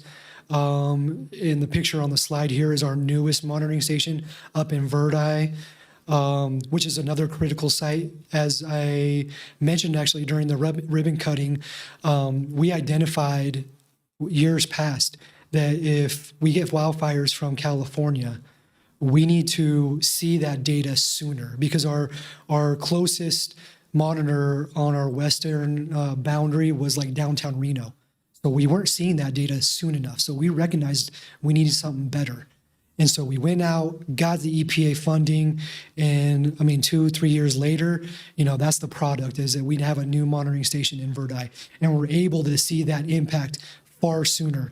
And we're able to communicate that to the residents of Reno, Sparks, Washoe County a lot sooner. So that's kind of a real world kind of impact. As far as quality improvement, again, they work hard. Sometimes our equipment is starting to become a little outdated. So where we see maybe that number start to drop, we start assessing whether it's time to maybe replace it as opposed to spend more resources in maintaining it. So that's how we kind of use this data as well. Is it time to replace versus we're spending hundreds of hours, maintaining old equipment. So that's another the way we use it as well. Thanks. Well, I think your example is really pertinent, especially when you mention being close to California with a fire, because right now as we speak, there's a little fire that is growing called the Via Fire. It's 10 miles away from California. It's the farthest part of Nevada. It is 10 miles from the California border. So I really appreciate you sharing, because it's one thing to capture data, but I think it's important for us to hear and share with the community how that data then translates to the community benefits. So thank you so much. Of course. I appreciate You're it. welcome. Dr. Dow, I have a question for you. First of all, thank you so much for all of your work as well, along with everyone else. Can you share, and if you don't have it, you can get it later. I'm just wondering, the dashboards that you've stood up have really, really just continued to improve and provide all of the folks who need to look at that, whether it's just the average citizen or the more specialty folks, whether it be medical physicians or anyone else in that capacity. And I'm just wondering what the traffic has either increased from the time you stood up those dashboards to kind of where we're at, or is that measured? And I wondered if you don't have it, it's We okay. would have, I don't have the data Okay. with me. That would be Fair our enough. website traffic, and I can definitely pull that for you. And we definitely have done a lot over that past year in terms of no longer doing paper reports, pushing everything to dashboard, which is a more real-time data update for people and more interactive as well. Thank you. I really appreciate it. So, yeah, that would have been really impressive if you would have been able to say like that. And so that's why I prefaced it with, if you can get it, I think it would be helpful. Yeah, the number I did give you was the 5,800 clicks just on our respiratory dashboard alone, Right. but we can definitely You have a lot get of all that. dashboards. Yes, How many we have a lot. dashboards do you have? I can't count off the top of my head because we have a lot of external. We have a Okay. lot of internal as well. That's not Okay. shared with the public. Internal dashboard are to track our own workloads between each program so that we are ensuring we're keeping up with our timeliness as well. Okay, great. Well, thank you. And then I've certainly exceeded my time, but I really want to thank everybody. Ms. Lavoie, thank you so much for proving that adage, right, in terms of having a strategic plan, because we are planning so that we don't fail, right? And we are measuring so that it can be managed. So thank you. If there aren't any other questions or comments, I'm going to close this item. This is actually, I take that back, this is a possible, I was on it, though. Is there any public comment? Yes, I saw that at 2:35. So we don't have public comment. It is an actionable item. I'll go ahead and entertain a motion to accept by Mr. Driscoll, second by Mr. Anderson. Any further discussion? Hearing none, all those in favor signify by saying aye. Aye. Any opposed? Motion carries unanimously. Thank you, Dr. Kinsley, and thank you, everyone, all the employees here. You guys are doing a great job. I am using the term, you're doing more with more in the sense of having to deal with more. So it's not easy. All right, since you're here, I don't know, we did talk about having a 2:30 for item number 11, and I don't want to hold you up, but I do see that everybody's here. Is that okay, Ms. Lavoie? Yeah, that's Okay, I really appreciate it. So we're going to go ahead, as we mentioned early in the beginning of this meeting, we're going to move to item 10. And I'm going to ask, I suppose, it's a presentation, discussion, and possible action to affirm the recommendation of the Food Protection Hearing Advisory Board to revoke the permit for the facility Fo-Kiski H19-1011 FOOD at 3004 Kitski Lane, Reno, Nevada 89502, per section 240.080 of the regulations of the Washoe County District Board of Health governing food establishments. This is an actionable item, and I'm going to go ahead and open the floor to Mr. Braga. Okay, good afternoon, Vice Chair, members of the board. Amber English, Environmental Health Specialist Supervisor. Mr. Braga was not able to make it here today. Okay. So the item before you today is regarding the appeal, as you mentioned, of Environmental Health's decision to revoke the permit to operate for Fokitski due to continued and repeat critical food safety violations. The permit is currently suspended pending revocation. And as outlined in your staff report, NHP Environmental Services has worked with the facility for over an 11-year period. We have been using a progressive approach that includes education, inspections, re-inspections, office hearings, development of active managerial control policies, and ultimately a probationary period with specific conditions intended to help the facility achieve sustained compliance. Despite those efforts, serious and repeat critical violations have continued. The operator appealed our revocation to the Food Protection Hearing Advisory Board on July 31st, and the board voted unanimously to recommend that the District Board of Health uphold the decision to revoke the permit. Your packet includes additional compliance and enforcement history that led to this action, and I can answer any questions that you may have. Thank you. Mr. Fida, do you have anything that you'd like to add? I was going to say, Ms. English is the kind of the expert on this. So I was going to say, I think the Food Protection Hearing Board met. They reviewed the evidence. So the whole packet is there along with the minutes. And then Ms. English here can answer any more specific questions if you have any regarding the case. So. Thank you.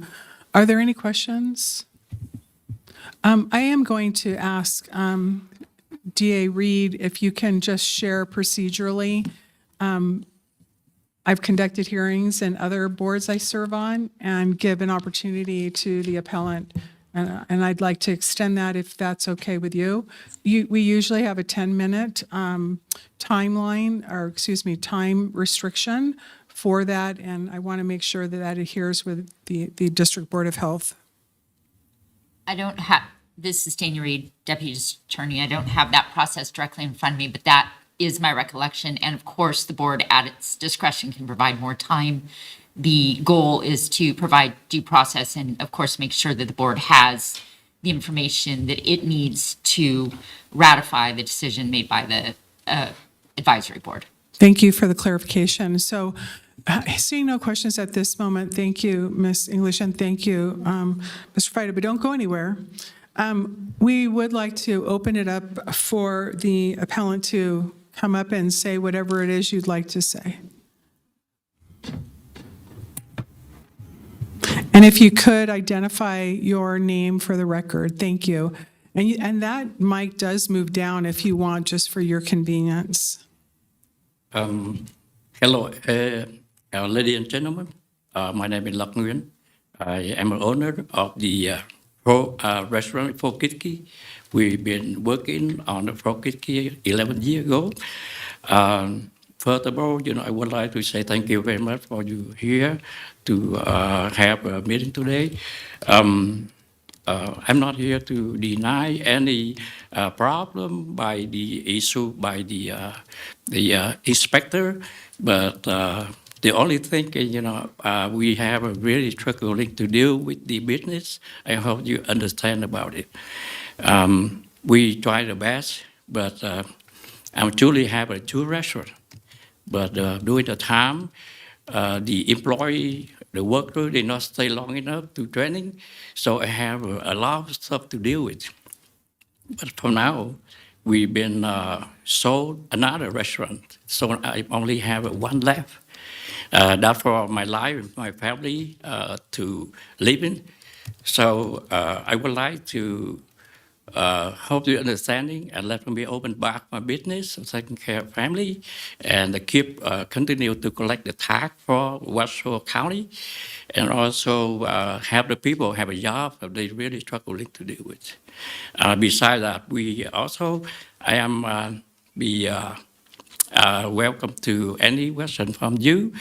But furthermore, I would like to say sorry about my English limited, but hopefully you understand it. Thank you. Thank you. To summarize, Would you be so kind? Did you want to say something? If you could go in front of the mic, would you be so kind? Thank you. My name is Tai Liang Nguyen. I am interpreter for Ms. Dr. Nguyen Locke. Great. And I want to summarize what he just said. Sure. That the family have 2 restaurants, and the restaurants have been successful for 11 years. It is their family's livelihood. Also, they provide employment for many employees that don't stay for too long. And recently, they have problem retaining them because the business been closed for a while. So, and also the restaurant and the family is contributing to the tax revenue for the state.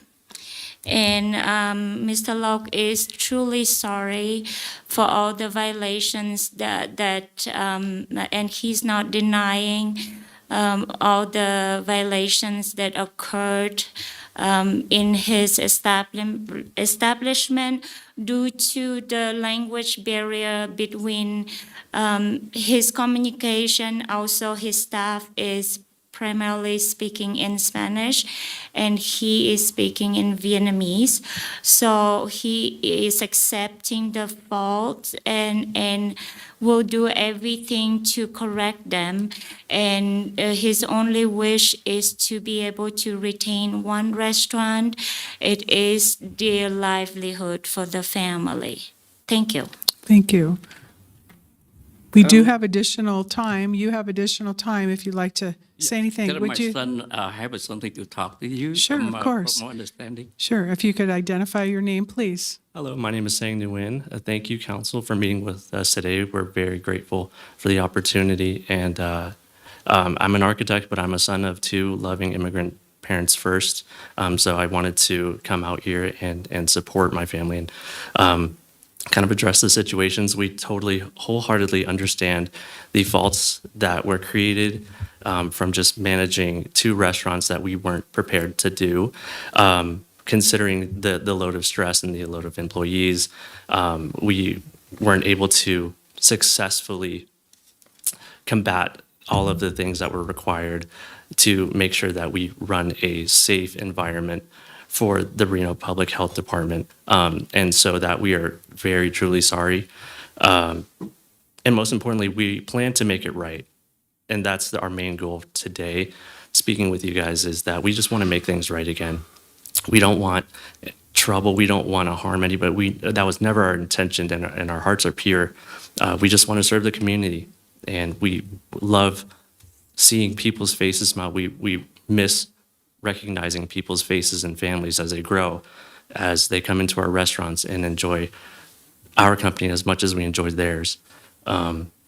And I think that's what's most important to us, is that it's not only for our livelihood, but our employees that desperately need our help, that call us every day crying, and we're telling them we're working on, we're doing the best that we can. So we really do hope that you guys can understand, and hopefully everything will run smoothly. The plan is to reduce the menu size so that we can only restrict the certain amount of ingredients that go in, and that we don't retain anything that's overwhelming in our refrigeration system. In terms of the food safety codes, everything has been identified. We have closed every lid. We have made sure that the refrigerators is at the perfect temperature. Everything should be correct in the next inspection. And all we can do is hope and pray that you guys can see our side. And and that's all I have to say. Thank you so much. Thank you. Is there anything else? Okay, I have a procedural just for clarification for the entire board. So I think it's important to understand, and I don't know, DA Reed, if you are the best person or Miss English is the best person, that what is before us in terms of clarifying exactly what's before us, and also what is the recourse in terms of if in fact this board, because we don't know, we're not voting yet, but if the board does uphold the recommendation, what would be the next steps for the appellant? Okay, so Amber English, Environmental Health Supervisor. What's before you is the upholding the revocation recommendation for the Fokitski location. I know there was mention of another restaurant, which I think my understanding is that has sold or is in the process of selling. So this would be the only restaurant that's currently under their ownership. If you were to uphold that recommendation, it does not, it closes that permit. It does not prevent the Nguyen's from continuing to operate a restaurant. The next step for them, which we've already discussed on the phone too, would be that they would reapply for a new health permit, and they would need to go through all of our current inspections, opening inspections, ensure the facility comes up to our current code compliance, and have an opportunity to kind of restart and start over at that point. Could you give just an average? I know it's difficult to say exact time. What is the average approximate time from the application to the approval? An average. I know that is That is a tough question. Just curious. So I would say that from the time he submits the application to the time it gets to an inspector is usually within 1 week. Okay. And really the time frame for opening is really dependent on the state of the restaurant right now. We do offer what's called an advisory inspection. There is a fee attached, but it's something where we would go in and we would give all of the recommendations for what would need to be repaired prior to opening, before someone were to go apply for new permits. In this case, if they already know they want a permit at that location, that probably isn't the best option. It would be that they just apply for the permits, they wait for the inspector to schedule the opening inspection, and they would go through and give them a punch list. And if it's in a good state, like there's, they don't have a lot of equipment repair, building repair, there's nothing that's holding that up, then, it could really happen within 3 weeks, might be an average. But I would say that if there's repairs that are needing to be done, especially for a restaurant that was opened 11 years ago, realistically, it's probably a couple of months. Okay, thank you. All right, well, I think we have the clarity of what's before us. I'll open it up to questions at this time. Mr. Anderson. Just have a question. I just want to make sure I clearly understand this. And the fact that there, in the staff's opinion, is no reasonable alternative for corrective action in order to keep the public safety short of the revoking of the license? Yes, we believe that we have exhausted all of the efforts. And again, the equipment, so there's nothing that prevents them from getting another permit. That's their legal right to do that. We would still have concerns on the behavior because I appreciate that they're checking temperatures and that their equipment is working, but really what this comes down to is behaviors, and behaviors not changing or being corrected. So it wouldn't say that them opening again wouldn't still have a public safety concern, because we would want to see additional training. We would want to see additional oversight. We would want to see those things that did not happen previously. So I'm not sure if that answers your question. Thank you. Mr. Driscoll, do you have any questions? No questions, just a comment. One of the things that this board has overseen over a long period of time, even before I sat on it, and direction that's been given to staff, is to be an encouraging force, not just looking to be critical of things, but to be able to work with it. The history that is shown here shows that we have taken a lot of time and effort for a long period of time, at least since 2015 and through COVID, and that we have provided education, we've provided additional time, we've helped with understanding what's wrong and how to fix it, and it's not been done. And so I feel that, unfortunately, the health department in the inspection process has been put into a position where this is really the last option. And knowing that they have the ability to fix everything and start over with a new permit encourages me from the standpoint that understand it's a livelihood, understand that there's people involved, but they can rectify it by starting over, because they've shown at this point that they weren't willing to do that before. And so I think we're in a position where we understand the history. So thank you. Dr. Awarte.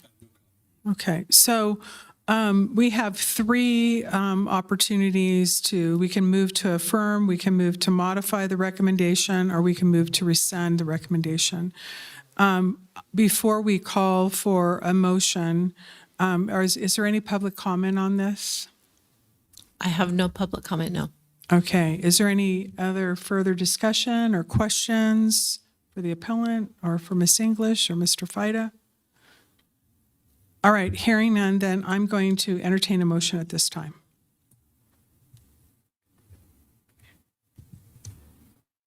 I move to uphold the recommendation.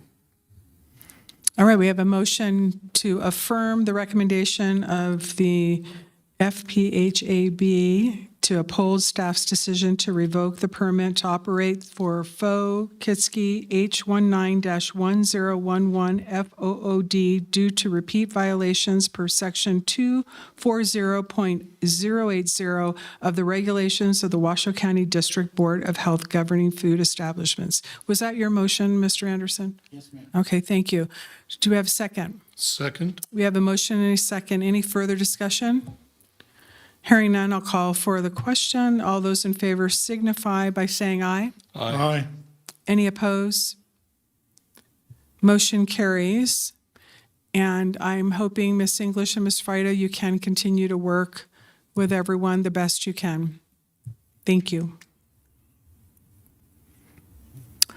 All right, we're going to close item 10, and we're going to go back to item 12. Ms. Lavoie, thank you for your patience. Thank you. Thank you.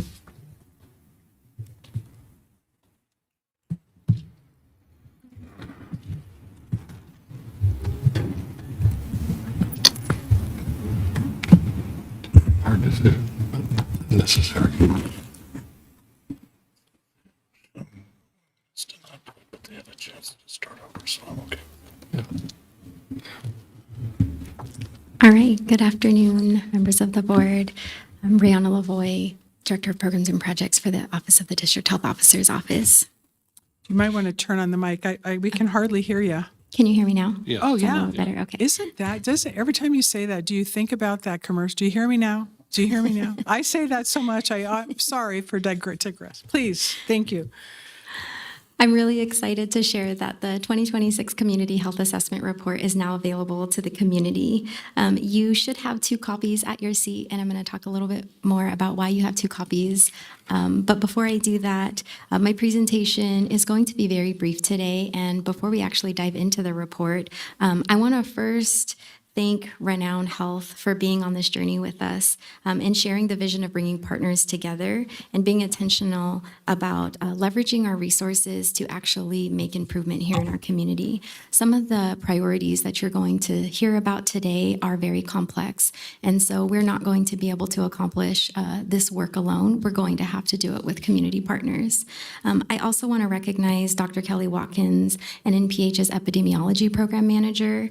I will tell you that this report is comprehensive. There's a tremendous amount of data, and Dr. Watkins has an absolute gift. One of those is finding data. As you all probably sit on other boards and committees, we're all looking to find data, and sometimes that data is not available.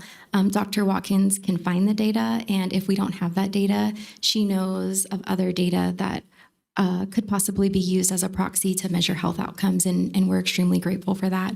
I think that she also has another gift that is really about translating the data to tell a story and make it understandable for those that are reading the data. So definitely want to recognize her for that. So with that, let's dive into the CHA just a little bit more.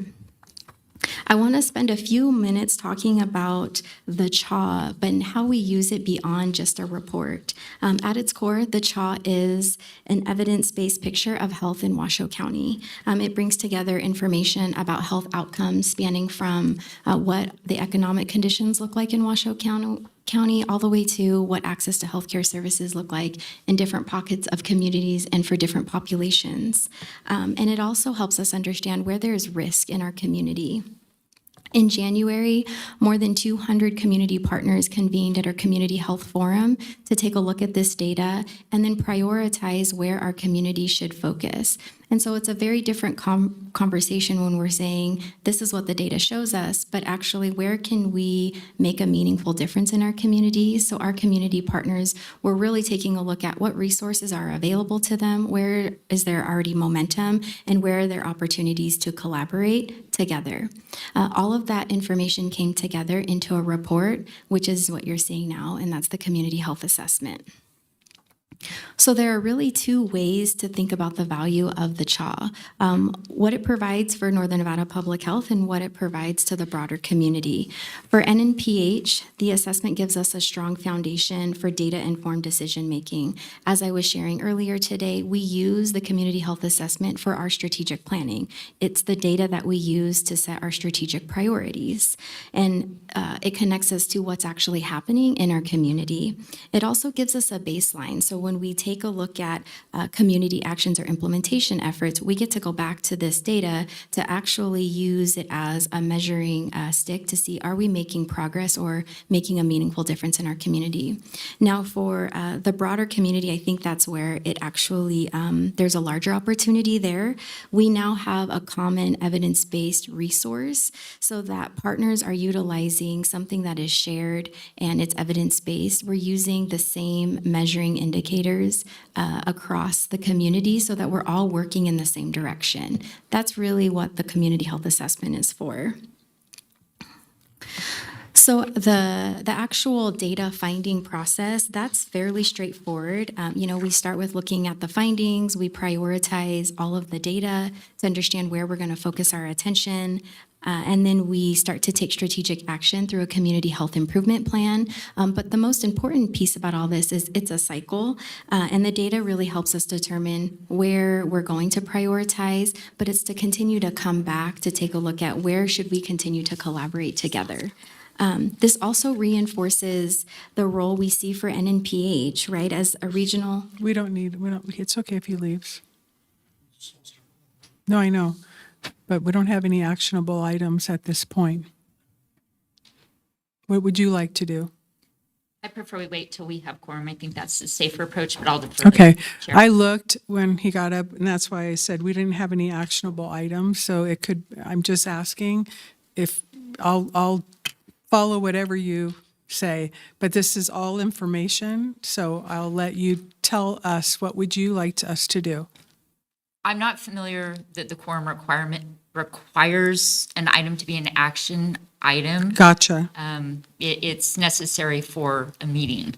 Gotcha. So I'd rather take a pause for a minute if the chair would allow. Yes, of course. Well, I think it's more pause as in we'll table these, it's not a pause because we might be here like until, I don't know, 3 weeks or something. So I would defer maybe to use the term, and I'm so sorry, Ms. Lavoie, that we actually table these items to the next meeting and close the meeting at 3 o'clock, 3:01. We can close the meeting. We can just take a break until our member returns. Oh, I thought he left No, for the he'll day. be back. Oh, I didn't know. I just prefer that we wait. Oh, until he- I thought he left, as in like, adios. No. Well, you know what we're going to do? We're going to take a pause. Thank you. How about we take a pause? Okay, thank you. Sorry for the confusion on that. No, I thought he left, as in. He'll be back. Well, it might be interesting because I have different. The pause is over and we're moving into our regularly scheduled meeting with a quorum at 3:03, ready to go. Sorry to interrupt. That's okay. Rihanna Lavoie, Director of Programs and Projects for the Office of the District Health Officer. So to pick up where we left off, really the community health assessment is a cycle. We take a look at the data, we implement a community health improvement plan to meet the needs that come out of that CHA, and then we continue to utilize the learnings from the CHIP, is what we call it, to come back to make sure that our improvement efforts are actually working. But what I wanted to say was that the the CHA really reinforces our role as NNPH. We are a regional convener, and we are a trusted source for health data. So our role isn't necessarily to provide solutions for every single one of the health priorities that we're going to see. It's really to bring together the right folks and making sure that we're aligning our resources to improve the broader public health system so that the quality of life for our residents here in Washoe County improves. So now that we have the evidence from our community health assessment, we have selected 4 key priority areas. We have started to develop our community health improvement plan, and that is going to be a collective initiative with our partners over the next 3 years. The health indicators that you see within each of these areas serve as our measure of progress. They give us a way to track whether the work we're doing is translating into those meaningful improvements that I was suggesting. Again, for NNPH, the CHIP is an important opportunity for us to lean in as a regional convener and a catalyst. Again, we do not necessarily have to own every solution, but our role is really to make sure that partners are coming together to address these community health priorities. So just starting from the top in no particular order, it's mental health, access to health services, economic stability, and health risk behaviors and early detection. So the reason why you have 2 copies is we are really trying to make sure that our community health assessment report gets out into the community. We're trying to make sure that all of our partners are using a common data set around their decisions to inform programs and services and policy direction. So if you would, I know that many of you are involved in other collective initiatives. If you wouldn't mind just picking one and sharing that report, we would be so grateful. I have other reports if you do want them. Something that is coming, we are partnering with Truckee Meadows tomorrow. They are building out an online platform. So I will share that link once that link is live. And with that, I'll take any questions that you might have. Thank you. We'll open it up to questions. Any questions? Member Anderson. I was just wondering, as you start collecting this data, will we be updated on a regular basis with where you stand with the indicators? Yes. So we are developing a community health improvement plan. So that community health improvement plan will have targeted initiatives that meet these indicators that you see up on your screen. And I come back every year to present a community health improvement plan annual report, and you will likely hear about it in the ODHO staff report every month. But beyond that, you'll hear from me annually on that. Excellent. Thank you. Absolutely. Well, it's wonderful to hear that TMT is going to be a part of it. I had heard that Truckee Meadows, I had met with them, and it's really great that that's what they do best, and it's going to be a great partnership. So thank you. Any other questions or comments? Dr. Kinsley. Thank you. Looking forward for the opportunity now that we have the report of taking this to the community and Verve Points. So many others can also use this, from our nonprofits to applying for grants and seeking, and where do they want to make impact in their community. So part of my role and responsibilities is really to engage our community. Ms. Lavoie and I have identified opportunities where it can be, but starting with community advisory boards that are established to bring it to them, our faith-based communities, UNR, as well as reaching out to many of our strategic partners so that they also have that available to disseminate.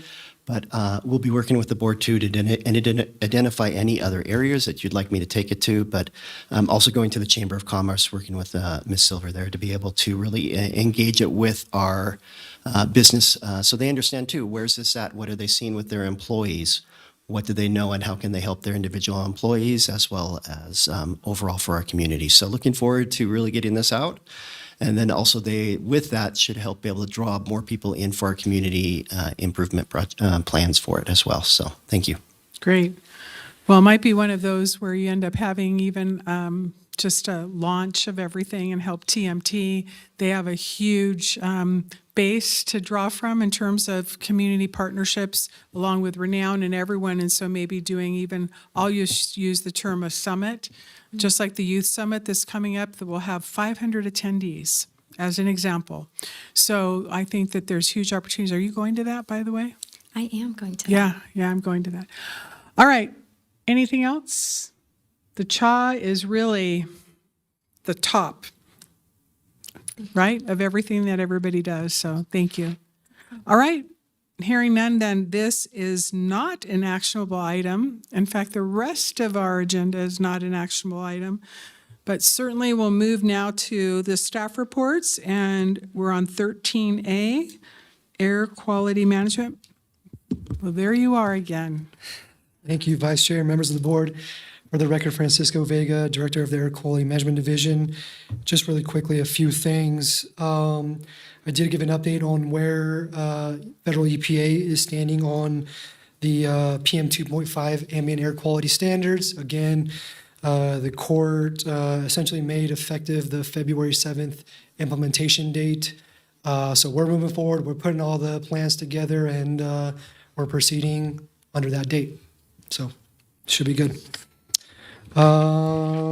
Let's see. Happy to report there were no exceedances in the month of July. That's always good. Wanted to also mention that our dust control regulation is currently in public comment period, and that does close this Friday, the 28th.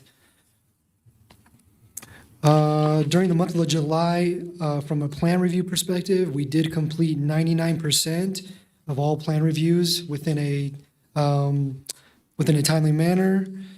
The last thing I'm going to update the board on is that next week we will be going to a 30-day public comment for an upcoming fee assessment.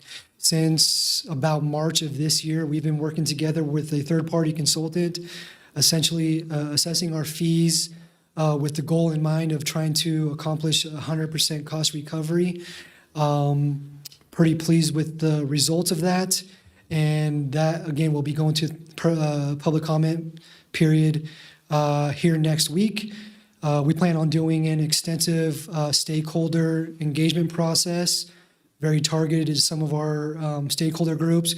We'll also do 2 public workshops that will be open to the public.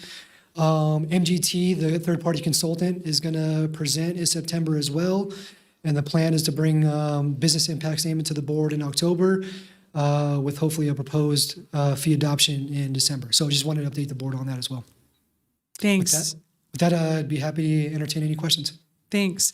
I'll just ask really quick, when you end up with the fee assessment, whether it's the public comment period or the stakeholder to public or whatever those public engagements are, would you be so kind to send to the entire board so that they can help to share that information, just as the ask for CHA to get the word out? I think it would be helpful for the board to also be not only aware of what's going out, but help to make sure that everybody has an opportunity to be a part of the process. Absolutely. Yeah, thank you. Any questions for Mr. Vega? All right, hearing none, thank you. Yeah, thank you. Well, we've heard from you twice today. I think it's going to be everybody's twice today. All right, we're going to move to 13B, Community and Clinical Health Services. Ms. Shepherd, thank you. Hello, Christina Shepherd, Division Director, Community and Clinical Health Services. Our staff report this month highlighted the good work of our immunization program. One of the things that was included in that report that I wanted to draw your attention to was the Washoe County vaccination report card. And it kind of broke out vaccination rates at different grade levels, kindergarten, 7th, and 12th grade for some of those school-required vaccines. Our coverage rates are relatively high, hanging like 93 to 94%, but they're not quite at that 95% threshold that we need to ensure strong community protection. The other thing that we're keeping an eye on is those exemption rates. We have seen exemption rates for vaccines continue to rise. They're hovering about 7% in Washoe County.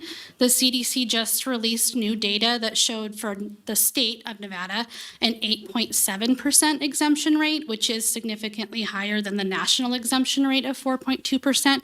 So we just want to keep an eye on those vaccine exemption rates and vaccination coverage rates, because that can kind of dictate where we may be vulnerable to vaccine preventable disease outbreaks.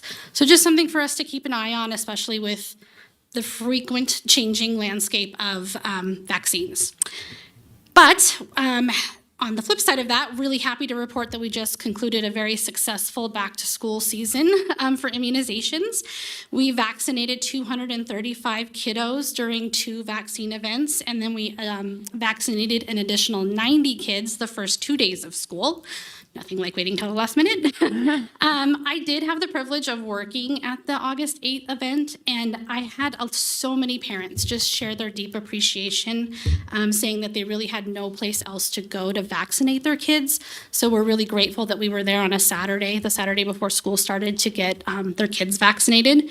One family in particular that pops into my head was a family that had received WIC services 12 years earlier, and I happened to be working the event with one of our WIC team members, and they instantly recognized him. And so it was just really nice to see that the work that we do really does have a lasting reach from birth all the way through adolescence. So that's all I have for today, and happy to take any questions. Thank you. Any questions for Ms. Shepard? Dr. Huarte? Yes, thank you, Vice Chair.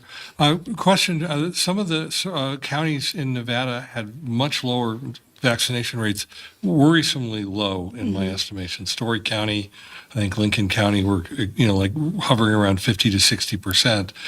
Is this do you consider this a health hazard for Washoe County? And do you have any explanation for why the vaccination is so much lower in some of these other counties?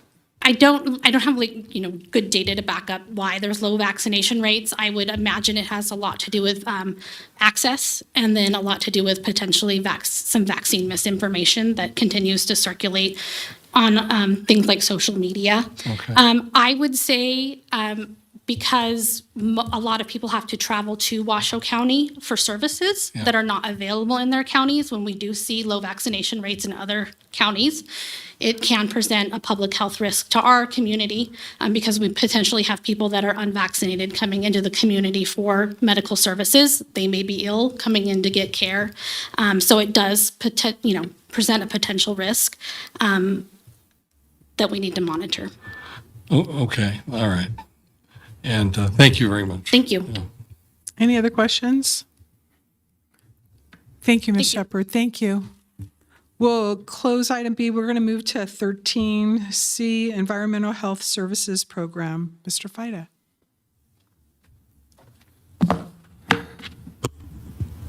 Good afternoon, Board. Robert Fida for the record.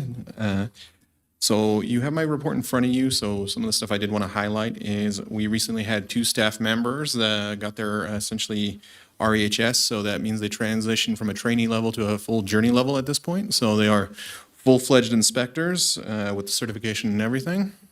And so we had Jasmine Oliveira, she just passed, and Sarah Velto. So congratulations to both of them on passing that exam. And then the other thing I did want to highlight is some of our educational outreach efforts. We recently had the second of our risk factor workshops, and this one focused on inadequate cooking and improper holding times. And that was attended by about 13 members from food industry. Another educational outreach effort we did was for septic realtors as well. This one was held on July 13th, and this was attended by 9 people. We actually have that class, I think, next week, first week of September. That one will be offering CEUs for real estate agents, so we're hoping for a better turnout. So if you guys know any real estate agents, feel free to send them our way. And then some of other highlights I think worth mentioning is our staff have treated over 9,000 storm drains since July. And then one of the other issues we're continuing to work through is, I think I've mentioned this before, is the septic sand. We still have not found a suitable alternative, but with the change in regulations, we do have a few more options nowadays. So we can do advanced treatment units and stuff like that.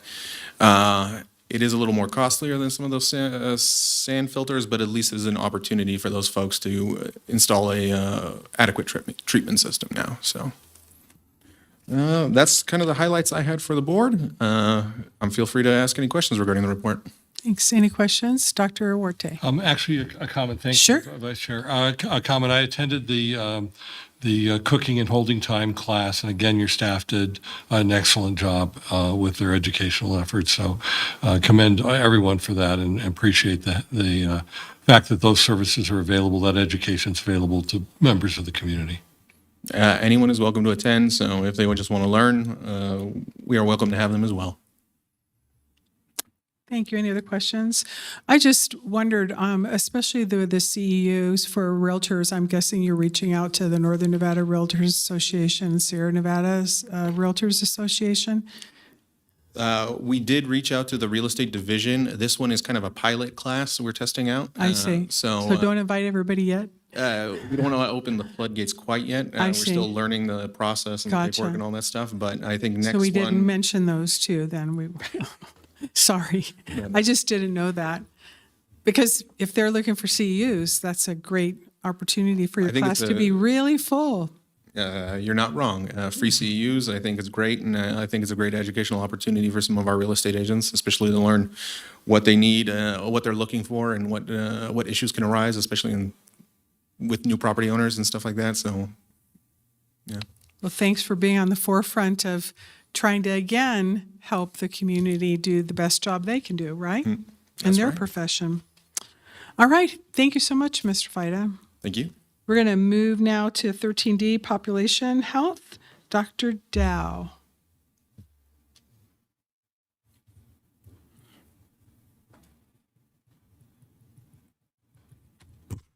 Good afternoon. For the record, Nancy Dow, Division Director of Population Health.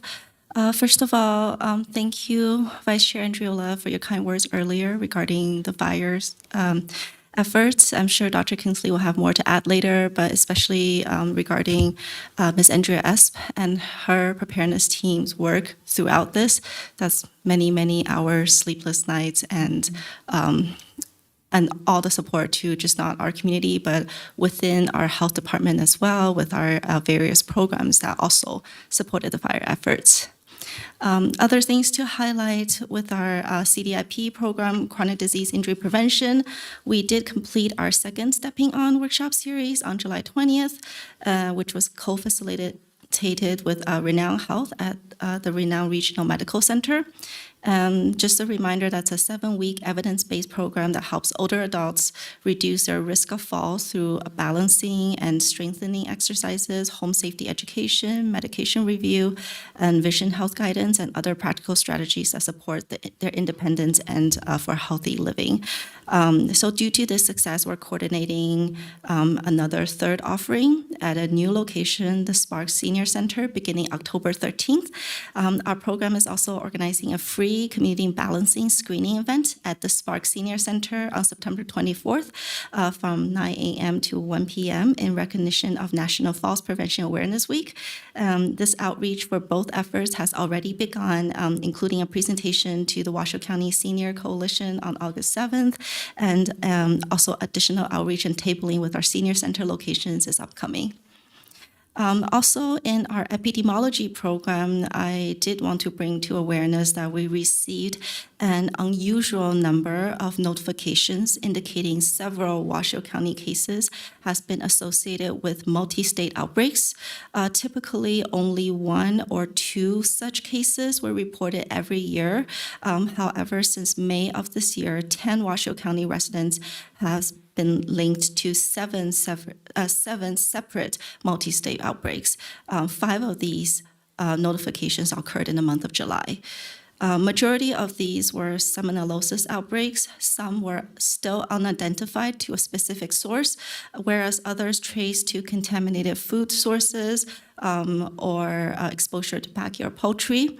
Among these also included a multi-drug resistant strain that where our case did travel outside of Nevada and was likely transmission from travel. But the exact cause of that specific outbreak is still unknown. Additional investigations also included Shiga toxin-producing E. coli, listeriosis, and cyclosporiasis.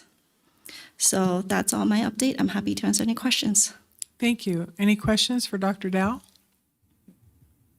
Member Anderson. I have a question in regard to the HIV spike. Yes. To go from, 21 cases this time last year to 37, to me, that seems like a pretty significant jump. Yes, so we're still looking into that right now to see if there are any clustering. It is quite a significant increase this year. That's almost doubling. And I guess my question is along the lines of, at what point would we as a health district step up prevention or messaging? In other words, at what level do we go, okay, we need to take some measures here?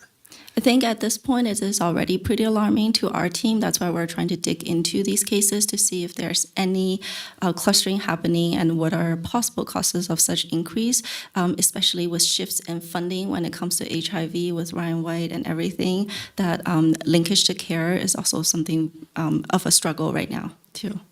Okay, thank you. Thank you. Thank you, Dr. Dow. All right, we'll move now to 13E, Office of the District Health Officer Report. Thank you.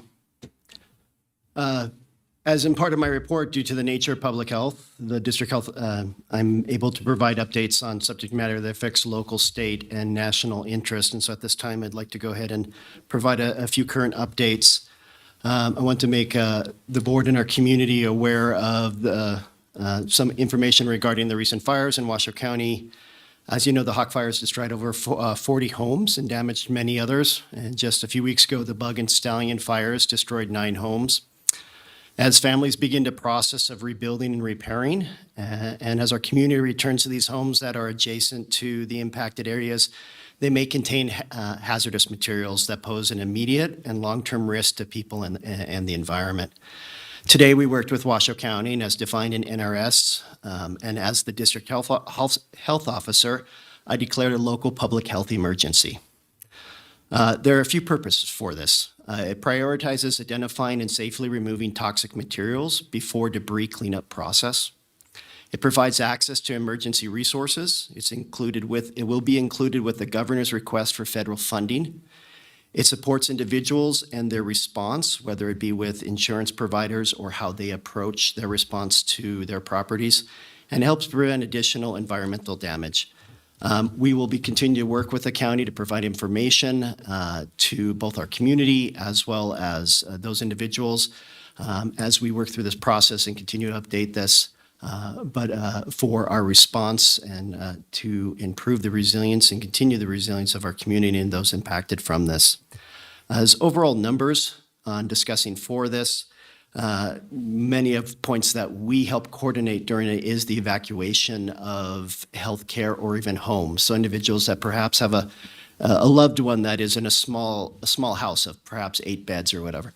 We help to coordinate the evacuation and the proper placement after these fires, and then it becomes repopulation. And so we currently, 6 have completed their repopulation, 4 in the process of repopulating. We continue to communicate with those that are also in the process. Andrea and her team are doing an amazing job on coordinating this. Currently, and it might have changed since this point, but the free emergency department is still closed at this time in the Northern Valleys, and Northern Nevada Medical System is working to reopen that at this as promptly as possible. And we continue to work with Incident Command on and helping to respond to this fire at this time.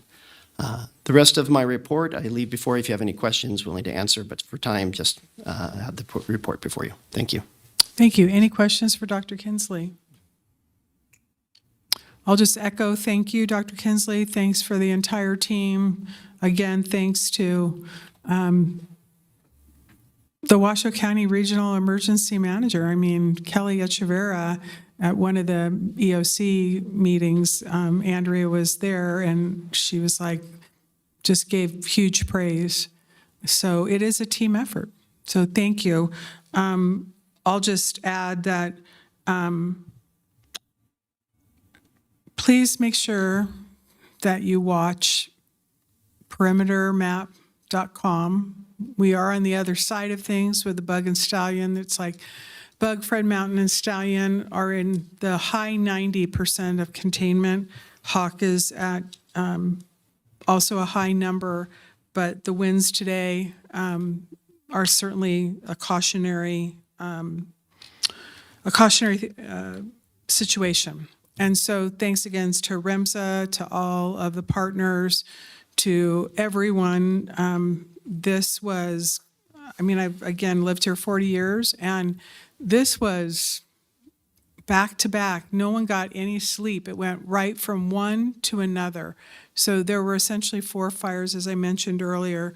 Literally 11 homes with the bug, Fred Mountain and Stallion.